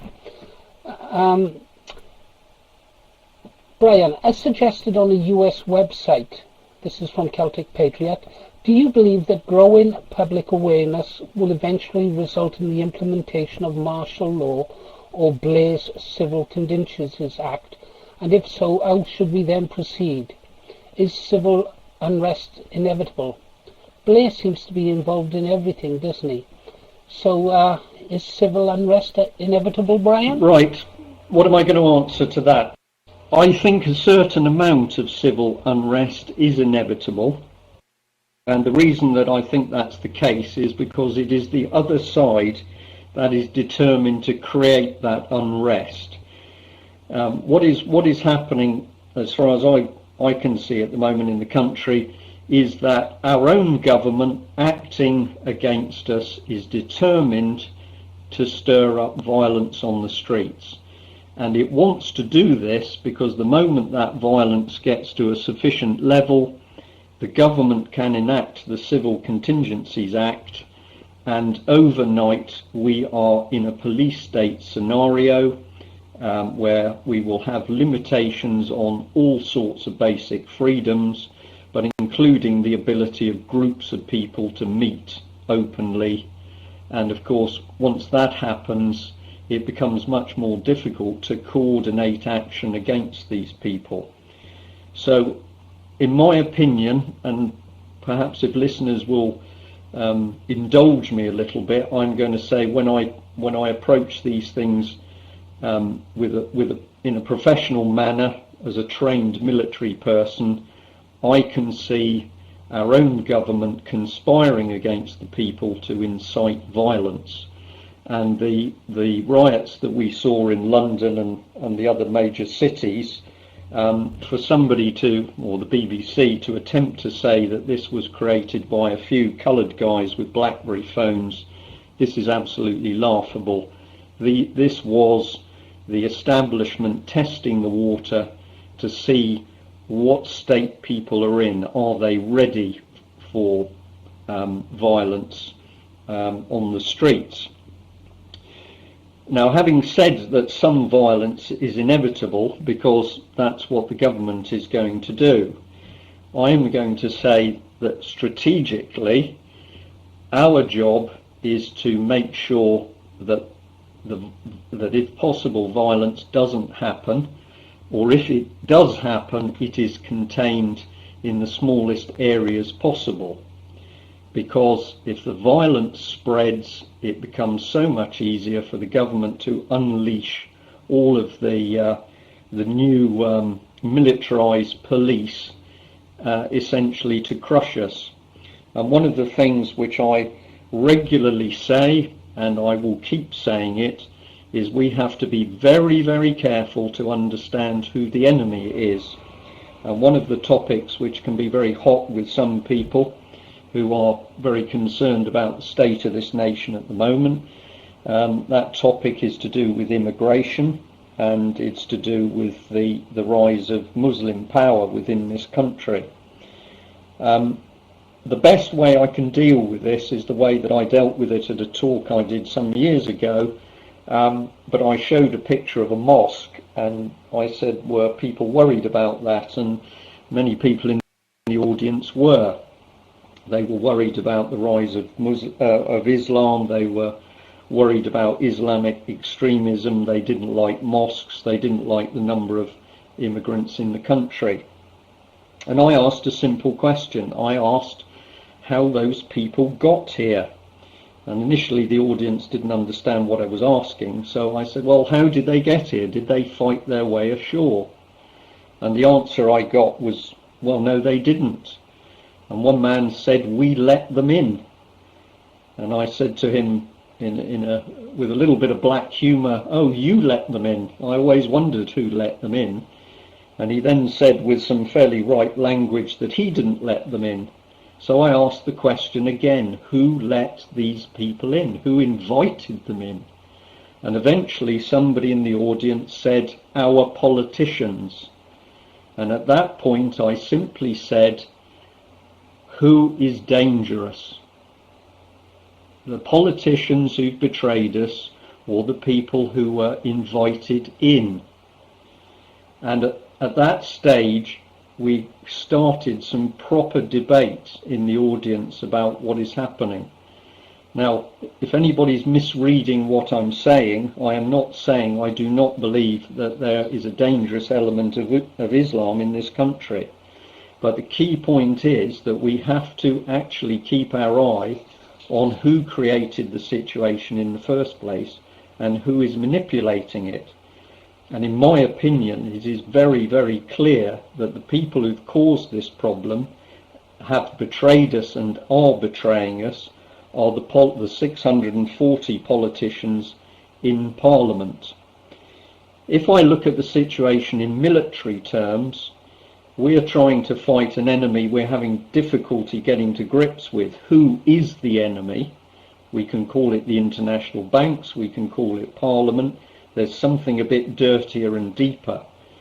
But in trying to get to grips with a real enemy, the last thing we need is to be fighting amongst ourselves, whether it's whites against blacks, Welsh against the English, English against the Scots, Muslims against Christians, or local English people against the Poles and the Russians and all the rest of the East Europeans who are now in this country. So I will always say to people that if we fall into the trap of fighting on the streets amongst ourselves, the people who are actually creating this dangerous mess will be laughing their socks off. We have to be a lot more cautious and careful in identifying who the real danger, who is the real danger to us at the moment. I look at Parliament and I see men and women who have utterly betrayed this country in every step of the way. What we can do is spread the knowledge that we are being manipulated in this way, and if we can keep people calm and together, and I see somebody's put on screen in the text, keep calm and carry on. The longer we keep people calm, the more information and the more truth we can spread, and the more time we've got to expose the real people manipulating the strings. We will then be better placed to deal with them when we're able to take that step. But if we degenerate into violence in cities across UK, my prediction is we are going to lose, and we are going to suffer in a way that this country has never experienced before. Well, personally speaking, Brian, I can understand where you're coming from, but this is going to be a difficult one to sell to people. Okay, if we assume that it's the establishment, the government, as being the arsonists, they caused the fire of immigration. They are the arsonists who are responsible for the fire. But that doesn't resolve the problem that we now have a fire going on in many of our cities. And you are going to be asking people whose sons are hunted in packs by Asians, whose daughters are being raped by Muslim paedophiles, and you're saying we must not react to this. Well, people, will react. For every action there's a reaction, and it's no good saying to the people, well, actually you mustn't blame these rapists, you mustn't blame these Asian youths who are murdering white youths, beating them to an inch of their lives, telling them that these areas are now Muslim areas. I don't think they'd be very too keen on listening to people saying, just suck it up, sit back and don't react. So I think we've got a difficult one there, Brian, that's for sure. Before you can catch the arsonist and string him up on the lamppost, you have to put out the fire, surely. Right, well, you've raised some very good points there, and I think you've described it in a very good way by talking about the arsonist. If you're going to put out a fire, you've obviously got to remove, you're either going to douse down the heat or you're going to remove the fuel from the fire. Basic firefighting. Get rid of the oxygen, somebody's also put up as well. The oxygen is disinformation, where the press is stirring up hatred between groups of people. Now, how can we put a stop to this? Well, we can't rely on the BBC, because the BBC and the other mainstream media is controlled by the very people who are causing the problem in the first place, the arsonists. So, no, I am not suggesting in any way that people of any colour or religious belief who commit vile and criminal acts should be let off. All I am saying is that we have to recognise that there is an undertone which is designed to create further trouble out of any of the incidents that arise. But perhaps I can be a bit more blunt, because in my talks to do with the absolute vile abuse and rape and torture of children, which is being carried out with the protection and connivance of our politicians in this country, this is nothing to do with a Muslim issue, this is to do with British politicians who are consistently turning a blind eye to the fact that we have thousands of British children who are being raped and abused and drugged within the so-called social services care system. Now, these are the people I believe we should be starting to deal with. We have a lady called Harriet Harman, who's deputy leader of the Labour Party, and we are all paying her salary. And while she was a member of Liberty, Liberty was promoting two pro-paedophile organisations, the Paedophile Information Exchange and Paedophile Action for Liberty. This is the deputy leader of the Labour Party. And in my opinion, these are the people that we should be dealing with first. These are the people that we need to target, because unless we clean up our own politicians and political circuits, we can't deal with the other problems such as excessive immigration or trouble on the streets with criminal or extremist entities. One of the things that the press has done a brilliant job on at the moment is to distract people from the fact that in Parliament we have, in the Miliband brothers, people who were brought up as Marxists. We've got the same with Straw or Hayne. We have people within the Conservatives and Labour Party disappearing to Bilderberg meetings, which are pro-Nazi, is a pro-Nazi organisation, and our own politicians are going in that direction. So I don't disagree with you that if people commit violent acts against one section of the community, they need to be dealt with. But if we really want to deal with the fire that's starting to burn in this country, we have to deal with our politicians, because they are traitors, they are perverts, they are criminals, and they are now unleashing a dictatorship upon us. They want the violence because the violence begets the Civil Contingencies Act. Well, I have to agree with almost everything you said there, Brian. Find it difficult to disagree with any of it, actually. Find it difficult even to play the part of a devil's advocate. But Brian, if we are to succeed, given that this organisation, let's call them the New World Order for want of better words, the Bilderbergers, whatever, I'm impressed by your knowledge of them, the control that they have at this moment in time on the world, if you like, this stranglehold they have on the throat of the people of the world. Let's say we were successful in the United Kingdom. Do you really think that they would let us succeed? I mean, we saw how this country bombed Kosovo, bombed the people of Kosovo for their aims. So for us to succeed, it's got to be, if you like, we must be building links with mainland Europe. Is the British Constitution Group working with any European organisations? Because I think that's what it's going to need to be done if it's to succeed, Brian. Yeah, okay, agree with that, but just before I answer the question directly, well, we are working with other people in Europe, but what were we trying to do with the British Constitution Group? What we were trying to do was to get to the bottom of what had actually been done in this country. And we can do it in a simplistic way, because at the moment the government is trying very hard to tell us we don't have a constitution, when in fact we clearly do have a constitution. How can I prove that really quickly? Well, we must have a constitution because countries like Australia and New Zealand based their constitution on our constitution. Presumably they would have been suspicious if they tried to do that and found we didn't have one. So the government's telling us a pack of lies at the moment about whether we have a constitution or not.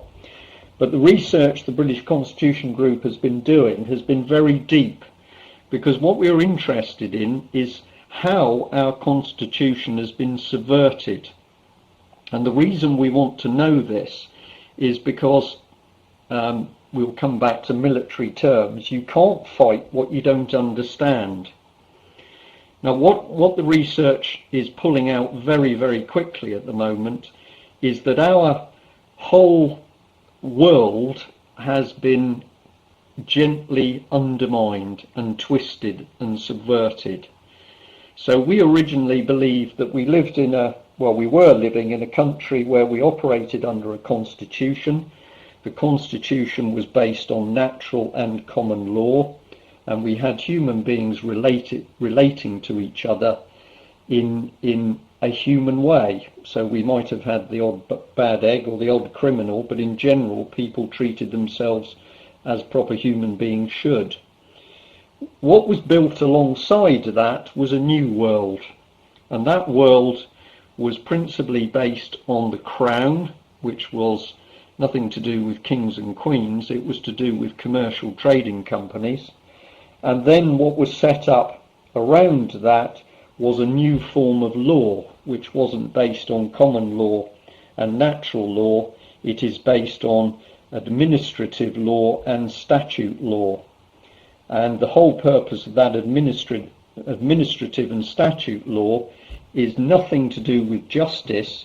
It's actually to do with money and finance and keeping ordinary people on the treadmill of work in the country.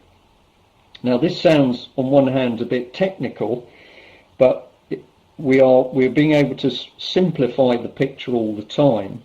And what this is giving us is ammunition to show many of I'm gently going to call them professional intellectuals in this country, who have been asleep. They couldn't see what was going on. If you try and put reasoned argument in front of them, they couldn't wake up properly. And we're trying to bring that argument forward in a different way, where they do see what's going on. Why do we need to do this?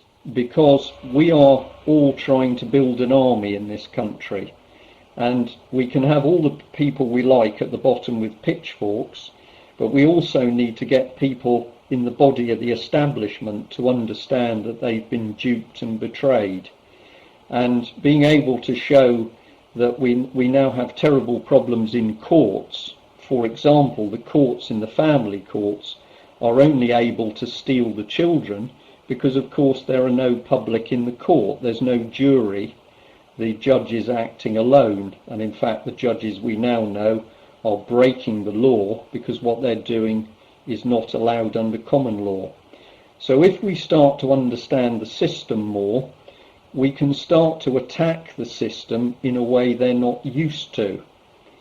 And one of the things the British Constitution Group did a few months ago was, on the basis that a judge was acting unlawfully in his court, that we set out to arrest him.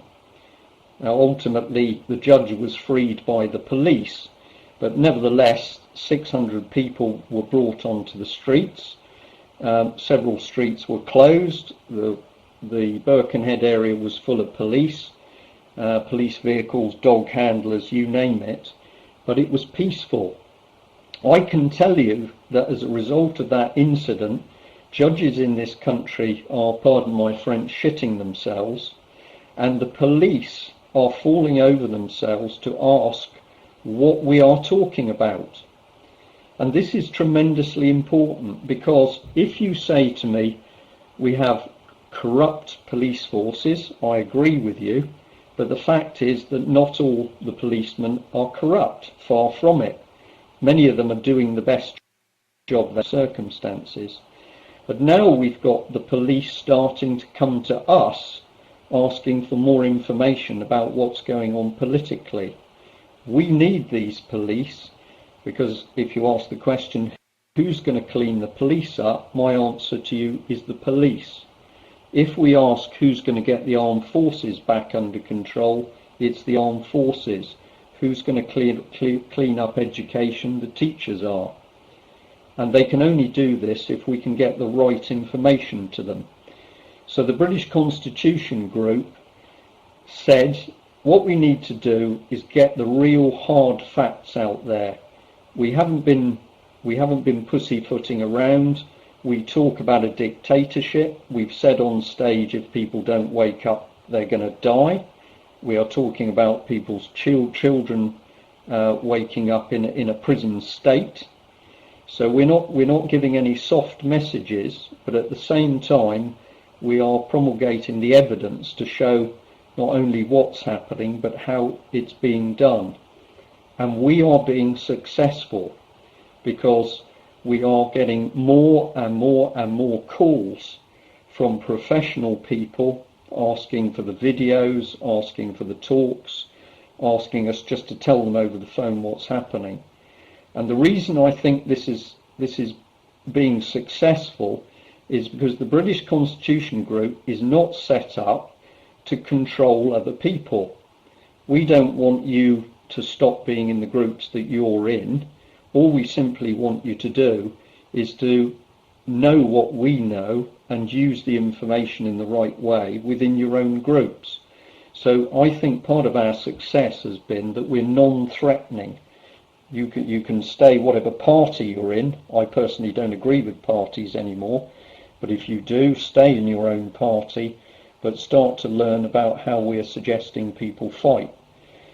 And if I just finish on lawful rebellion before I release the button, the idea of lawful rebellion was really as simple as a logo, so that people who were concerned about the country and were fighting were able to identify to other groups what they were doing. And we had to come up with something that if the other side knew what we were doing, they couldn't stop it.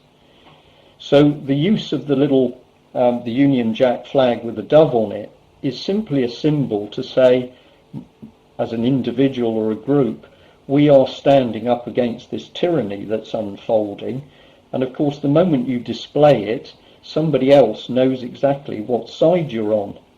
The other side can't use it, because if they start to promote lawful rebellion flags, all it does is help waken more people up to the whole point of lawful rebellion. So the British Constitution Group is, if you like, the powerhouse for getting the information assembled as to what's going on. The idea of lawful rebellion is to help get loose groups and activists and individuals and organisations working in the same direction, but by no means being controlled. In fact, it's a big mistake to work in a controlled way, because the other side puts the moles in amongst us. Well, I think we all understand only too well how moles or subversives can destroy an organisation from within. Personally speaking, Brian, thoroughly enjoyed listening to what you've had to say this evening. I think I'll enjoy it better when I get a chance to listen to you speak on the tape, because there's so much to take in. This is the impression after the Ebbw Vale meeting I attended, where you were kind enough to speak there.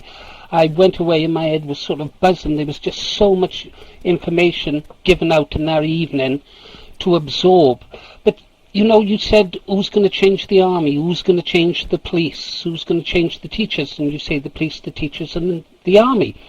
But common purpose have already infiltrated these organisations. We know that the schools are riddled with common purpose people.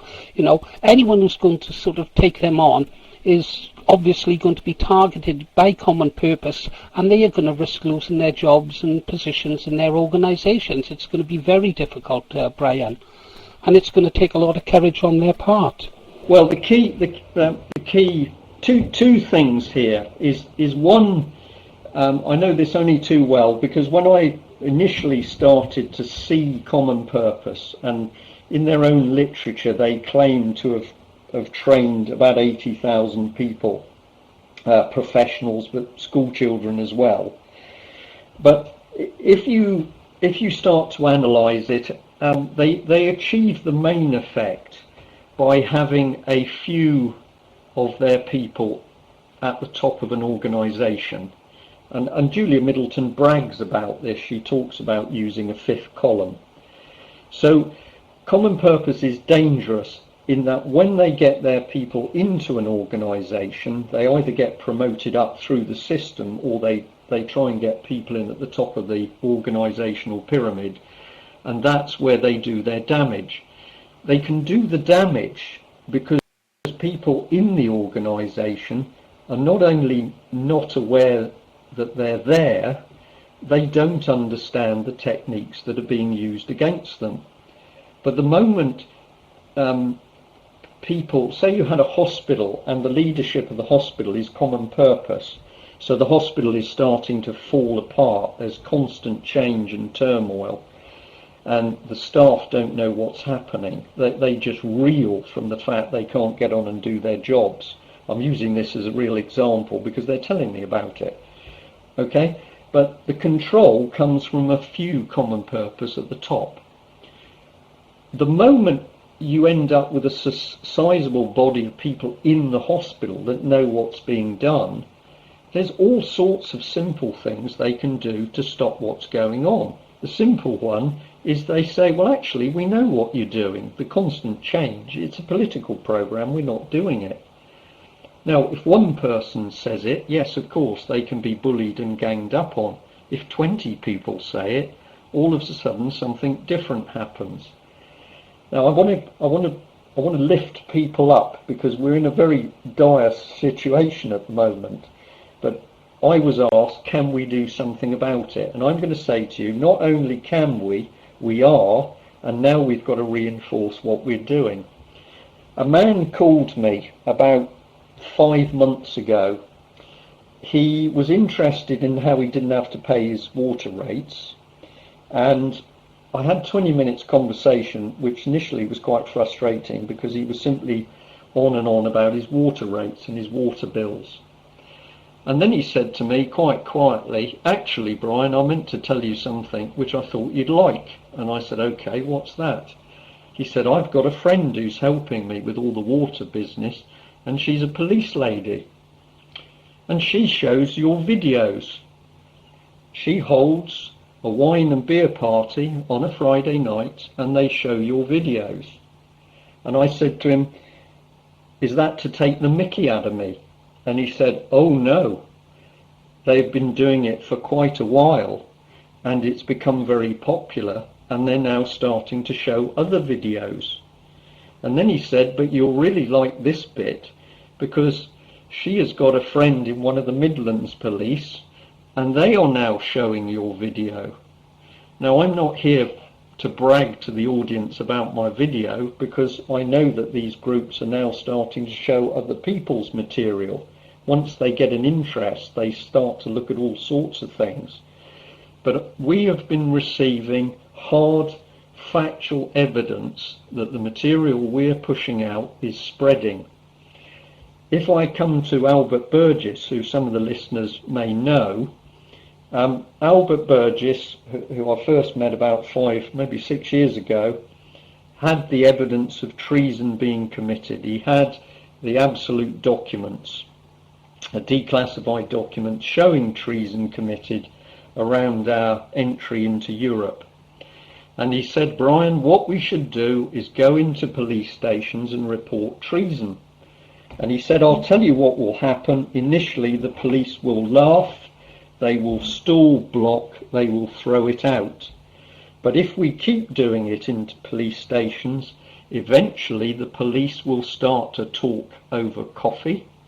And eventually, when we tell the police that once they've had the evidence, if they fail to take action, they are guilty of the treason, misprision of treason, they will start to pass the problem up the line.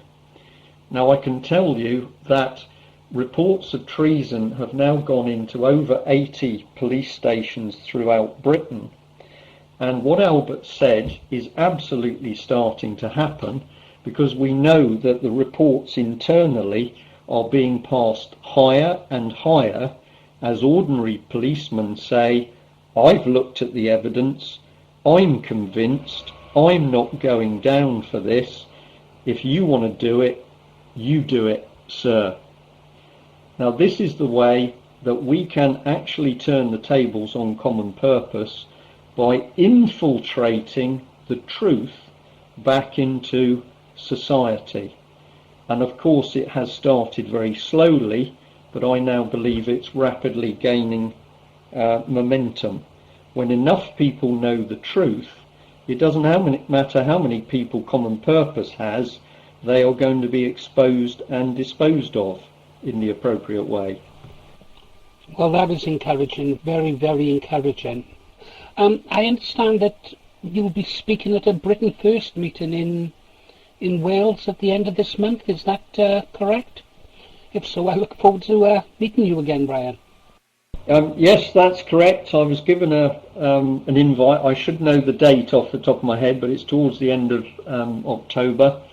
I'm delighted to be speaking in Wales because I have a special interest in Wales. I believe that Wales, and in particular South Wales, has been used as a test bed for a lot of extremely unpleasant things.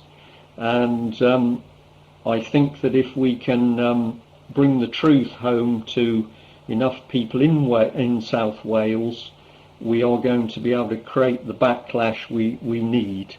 And I'm not talking about a backlash of violence, I'm talking about a backlash of appropriate action to remove the guilty people. I can't stress enough that over 40 suicides in a small geographic area is not a coincidence. Something very dark and sinister is at work.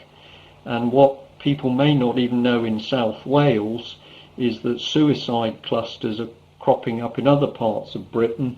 So if I take Aberdeen, for instance, they've now had about 95 suicides over 3 years. And there is another particularly bad suicide cluster area in Northern Ireland, where I think it's up to about 14 people, but they've died in about a 9-mile radius. So something very nasty is at work. I think South Wales has been used as a test bed, and I think that if we start to get some of this information presented to the general public in the right way, they are going to be so angry that we can then ask them to do the necessary things to bring this regime down. I've obviously got an interest in what you say, because I live very near to Bridgend, where there's been a lot of suicides. There's also been a small cluster of suicides up in the Ebu Valley, actually.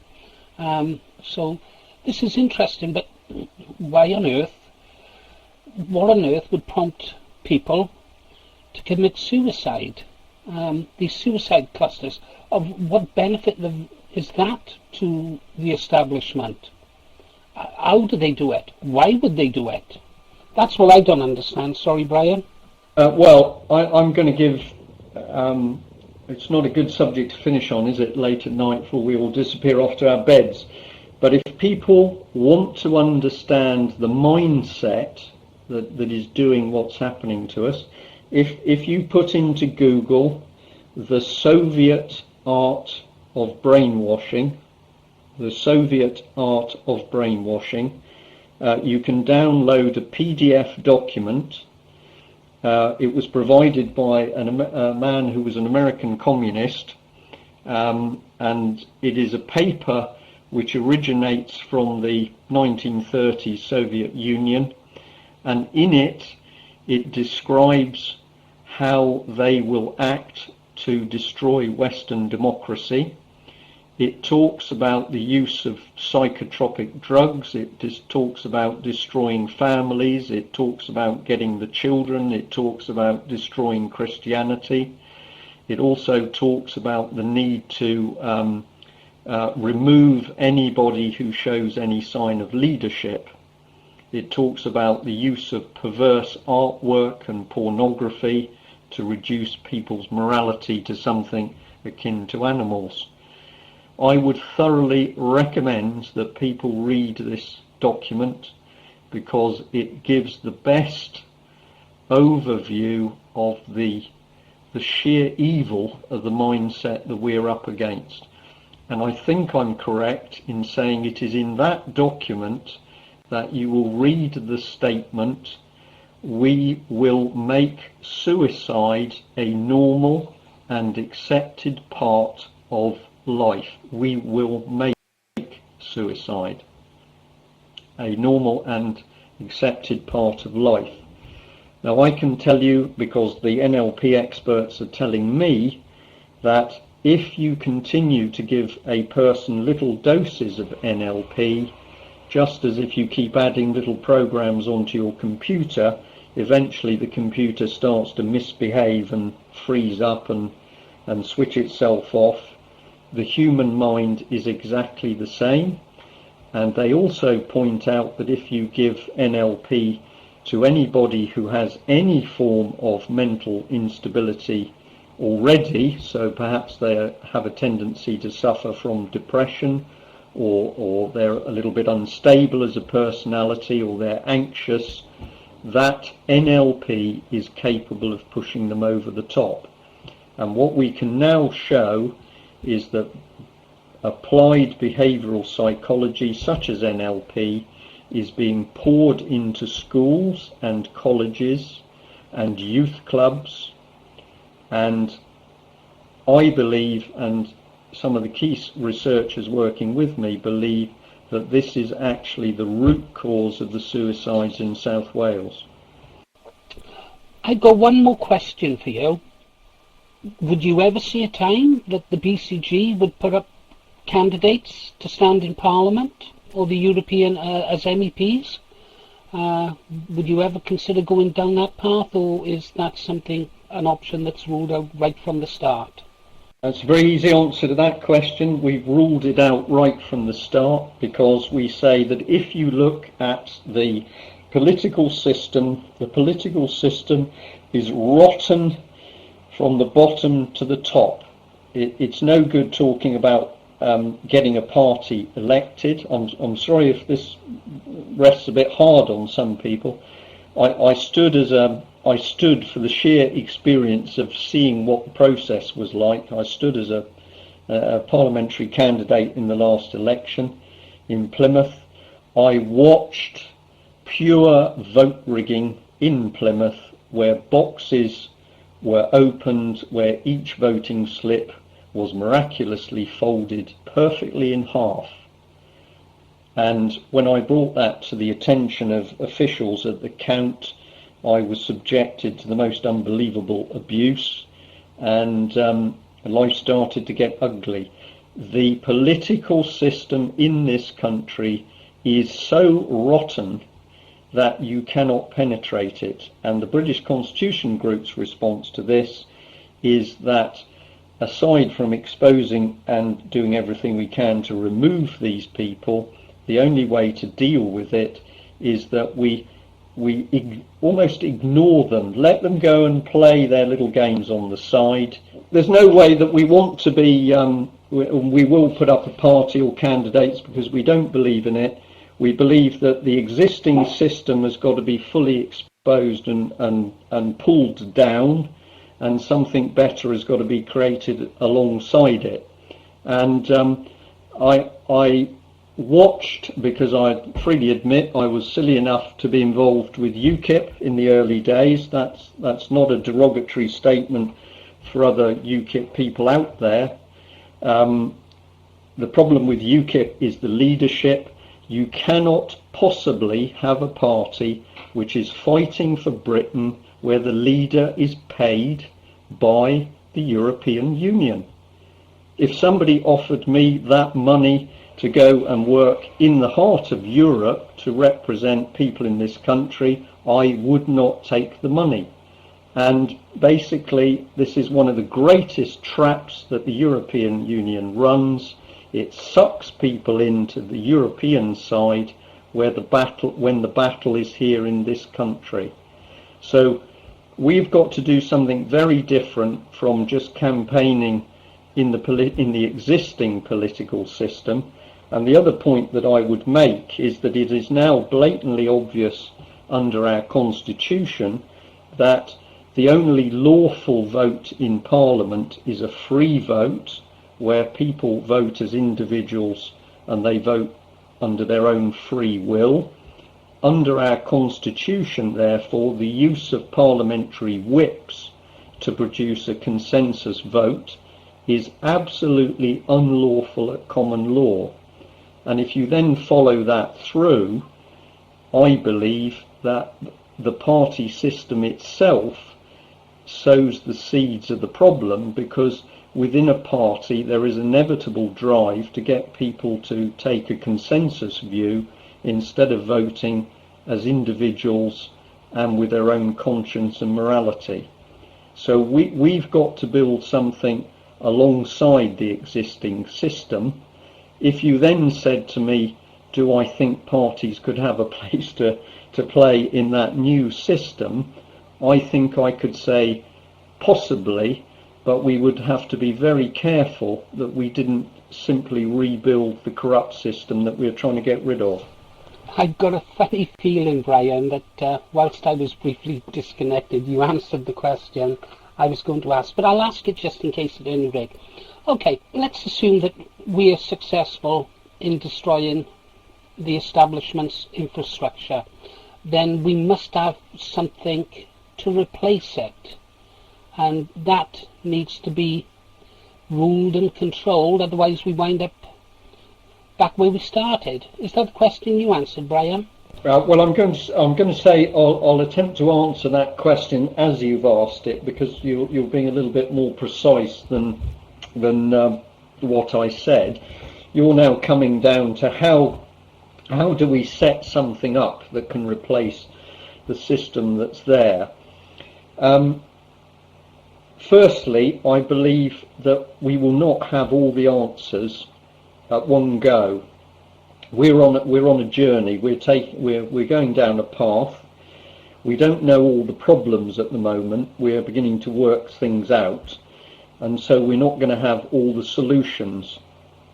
But one area I think we've got to get to grips with very quickly is the courts, because if you follow it through, if we had courts at the moment that were obeying our proper constitutional law, and we had courts where the judges were honest, moral, upstanding citizens, we would be able to deal with the corruption in Parliament, but because be it treason or be it fiddling your expenses, we could bring people to courts and the courts would deal with the criminals.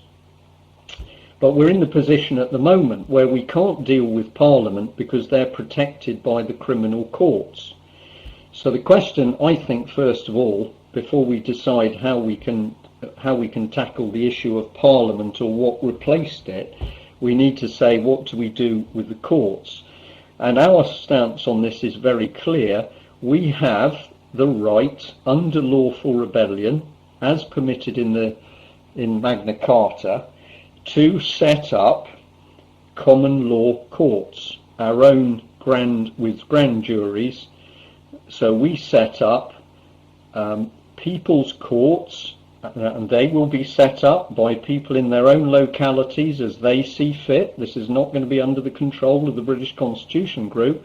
This will be groups of brave, honest, upstanding people will convene courts at which, with properly constituted juries, people will be summoned to appear and be judged and convicted. Now, initially, when these courts are set up, the establishment is going to laugh. And of course, if we summon Tony Blair, for example, to appear on war crimes charges, he is going to refuse to appear. However, once he's been tried and presumably found guilty in his absence, something rather interesting happens, because Tony Blair has now become an outlaw in the system. That is not going to hurt him initially, but we know, and I made the point earlier by talking about the people who are contacting us, that as more policemen in particular start to understand what's happening and which side their bread is buttered on, we will be able to gain the law enforcement necessary to support the new courts. I have been staggered to see how Birkenhead has affected the judiciary. I've been in court several times over the last few months to do with another terrible child stealing case in Swansea, and it is quite clear that the judges are terrified. Now, if what we were doing was just wasteful stuff, they would be laughing at us. They're not laughing at us. In fact, some of the judges have now taken on private security to protect them. So I believe the first step to regaining control of the country, aside from spreading the word, is to start setting up these common law courts where ordinary decent people will be saying, we've had enough of you guys, whether you're a politician, a judge, a law lord, a senior police officer, you will be summoned to the court. It's essentially psychological warfare, but it's a very, very effective one. Well, it's going to take men of courage, and we know that there's men of courage, obviously, because you're one of them. How do we... This begs a million questions, doesn't it, really, Brian? I mean, how do you ensure that only decent people run these courts? We've seen throughout history in the past how sort of councillors used their positions for financial gain, and yet they're supposed to be there to represent the people. But too many questions for tonight, and I'd like to give the room a chance to ask you some questions. So if anyone, if it's, here we go. First question from Anglo-Australian. Gentlemen, as I said earlier, please keep your questions short and relevant. Hello, Brian. Thank you firstly for an utterly splendid talk this evening. Very informative, and I'm sure everyone in the room has been fulfilled by what you've said and have learned a lot. You mentioned the fact that the British Army and the Armed Forces have not yet been infiltrated by common purpose, such like, and to all intents and purposes are steering clear of that. And then you've also mentioned the fact that the British electoral system, democracy, is corrupted. An idea that's always been swimming around in my mind is, can we publicly call upon the British Army to monitor elections? Now, this might sound outlandish to a lot of people, but if such an undertaking was ensued, just think of the publicity that would bring. British, can you imagine the headlines? British Constitution Group, Lawful Rebellion, whatever, are calling on the British Army to monitor elections because the whole system is fundamentally corrupt. The media could not ignore such an undertaking. Your thoughts on that, Mr. Gerrish? Okay, well, the first thing is, I don't think I said that the army wasn't infiltrated, or if that's what you picked up from me, I'm sorry, because the answer is that the military has been infiltrated by common purpose, but I have reason to believe that the military are now aware of what it is, and they clearly do not like it, and they see the danger of having this organisation in their midst. So we have a problem with the military at the moment, that they are compromised by this organisation, but I believe that they are starting to take the right steps to clean out the cancer. But there's something more sinister at work. We've got to do the bad news first, and that is that if we start to look at senior officers across the military, it is quite clear that they are of poor calibre. Now, I'm not roping everybody in on this, but we have at the moment senior officers who have actively participated in the linking together of the British military with the French, for example, which is pretty close to treason in its own right, because they are stripping the nation of its ability to defend itself. Now, why are these officers doing it? Well, part of the problem is that the military always promotes people to the highest ranks who they think are the sort of people who will get on with politicians. So I believe that unfortunately there's a lack of moral fibre in some of the people at the top of the military. But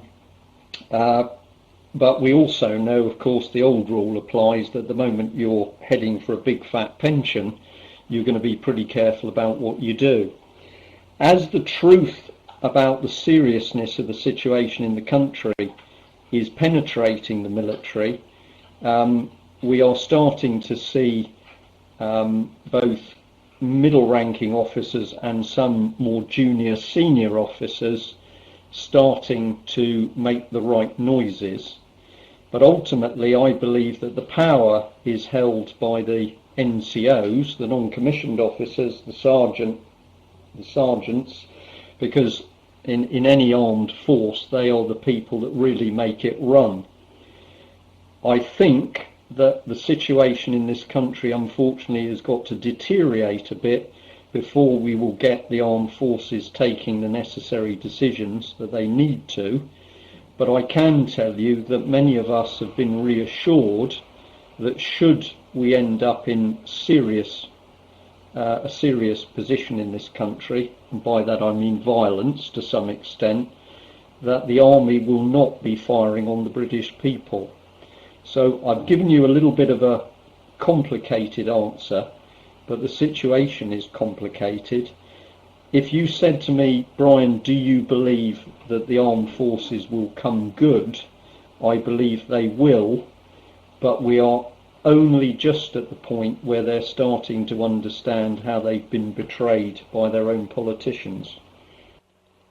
Yeah, excellent talk, Brian. I'm just thinking, you don't believe political parties there's any future, obviously in a corrupt system that we seem to have, and evidenced by the way perhaps the BNP has been infiltrated and seems to have been destroyed. I can sort of agree with that, but how is the British Constitution Group, and what is your opinion the way forward? Is it mass civil disobedience, direct action, educating people about the corrupt money system, or are you going to set up a parallel society with your own courts, police, banking system? And is that not going to lead to confrontation? Eventually it's going to lead into some sort of civil war with the corrupt establishment powers that be.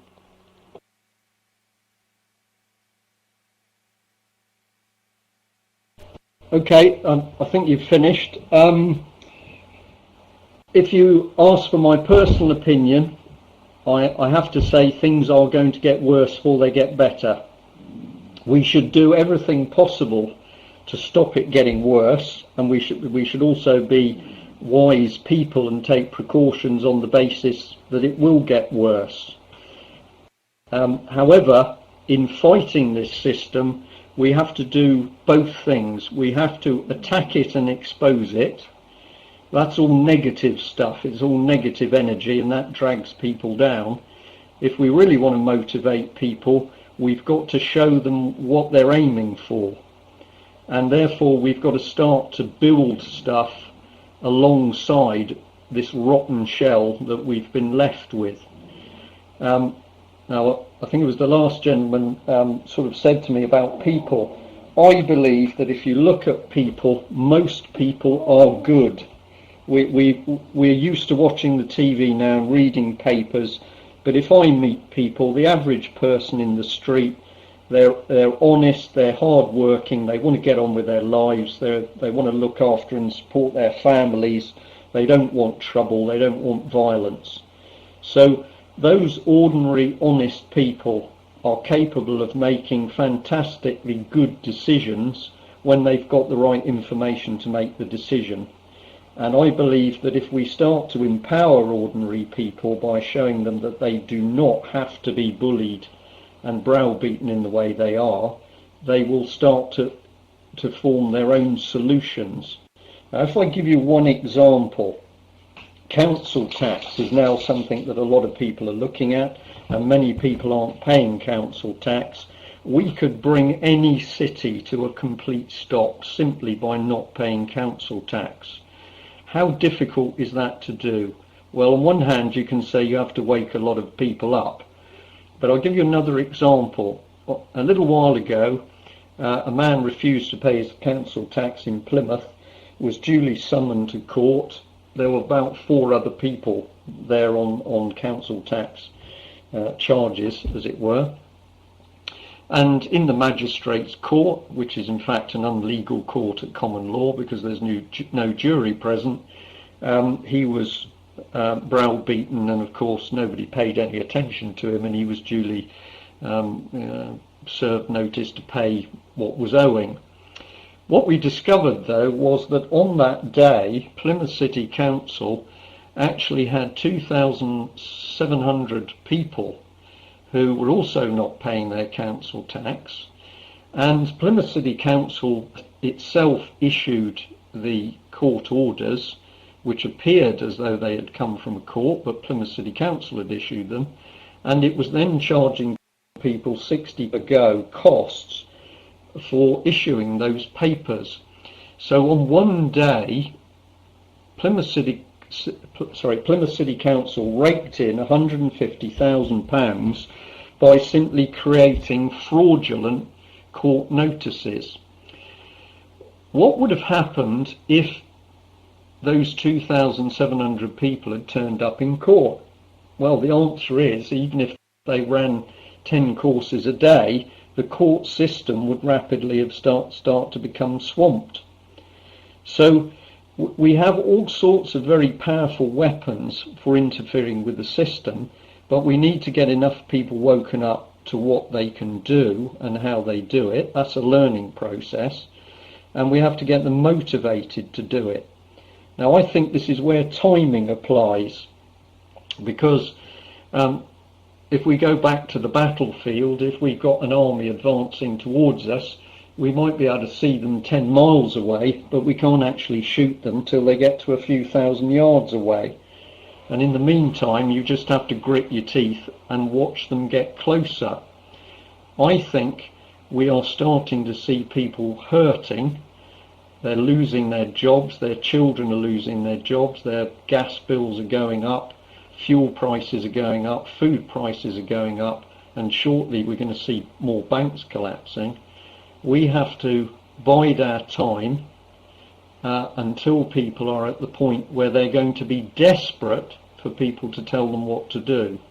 And then we can fully employ all of these measures. But in essence, we are going to attack the bad guys and expose them. Where we've got paedophile MPs, they're going to be exposed.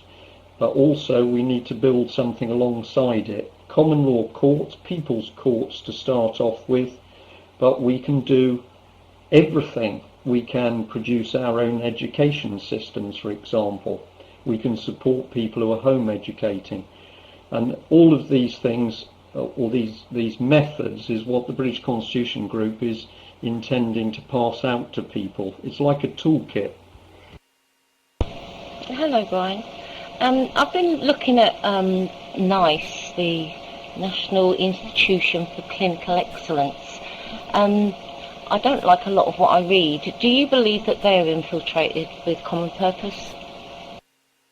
I am sure they are, and I think that NICE is definitely not nice. I think it's something very sinister.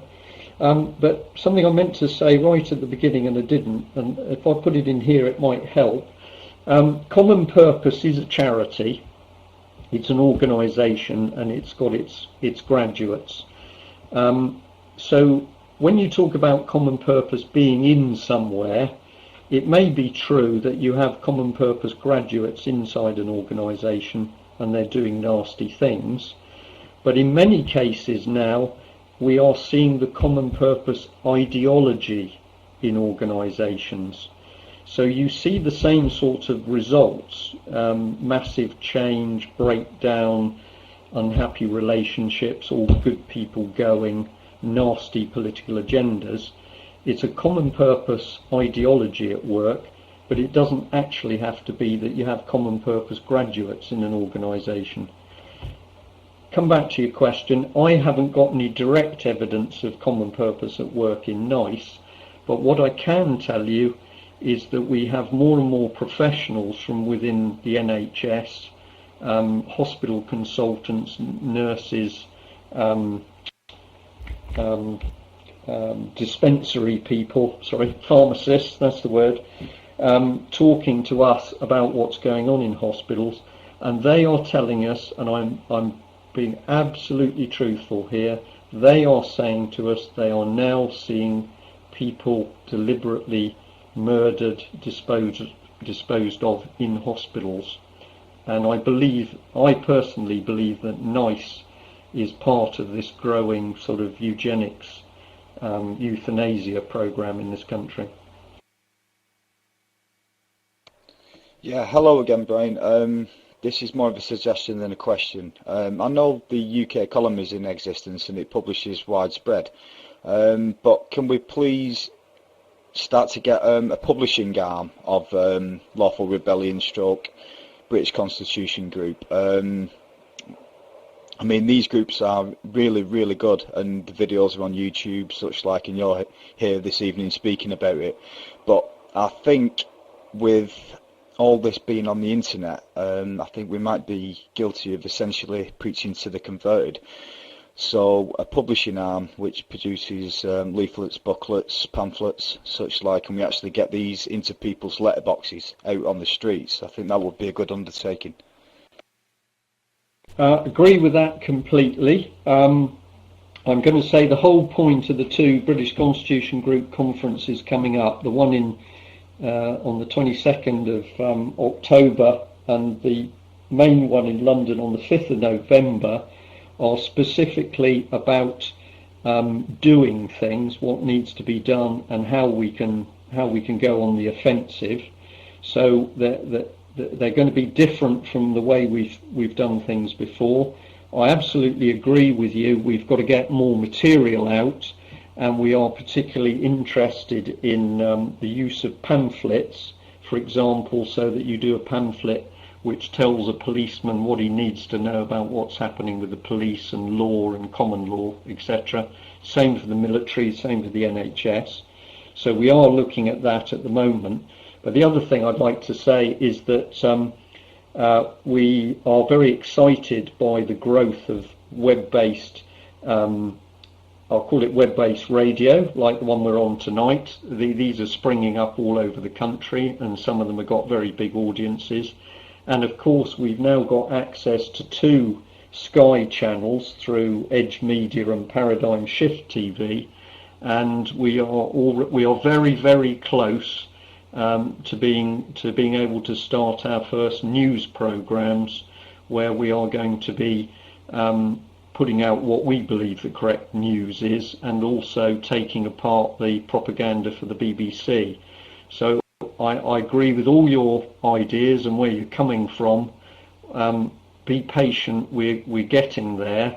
The other thing is that everything costs money, and you know, small donations make a difference. We can only print the paper when we've got enough money in, but you know, but we know there are other people out there who've got the means to produce leaflets and distribute.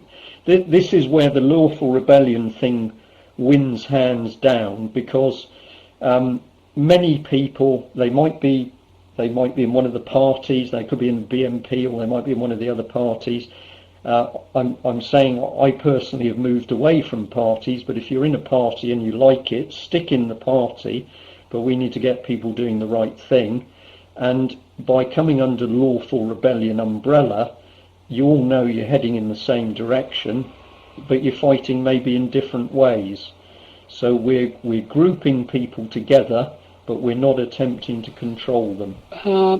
Couple of things there, Brian. First of all, yeah, Edge, it's actually on Freeview as well. I've watched it a couple of times. I'll pay more attention to it in the future. I do believe you're right. I do believe that many of our hospitals are practicing common purpose ideology, whatever, either deliberately or subconsciously, and especially against the elderly with lack of treatment. I know you can't really answer specific cases, but here's a question from Warwick. He's just refused to sign his tenancy agreement with an organisation called TriStar. He's told them that they're a private company and are buying council land illegally, and he's not sure where it will go. Any ideas where it will go, Brian? Well, if the company is in fact a housing association, of course what's gone on across the country is an absolute massive scam, where people have been living with security in council housing, have been bullied, bribed and coerced into moving across into housing associations where they have no security of tenure. And it is absolutely true that the housing associations actually have no status or accountability. I was with a gentleman today who's an ex-councillor from Plymouth, and he now has in his hand a document where one of the Plymouth Housing Association actually admits that they're unaccountable. So what this gentleman is saying, I'm sure he's talking about a housing association, and yes, they are unlawful. All I would say is, in doing what he's doing, he's being very brave. Well done to him. Be careful, because of course ultimately these new housing associations have made up a whole series of rules which allow them to eject you from the property. So I would say that if he is going down the route of tackling a housing association, he should look to get people on side with him, because the other side hates dealing with groups.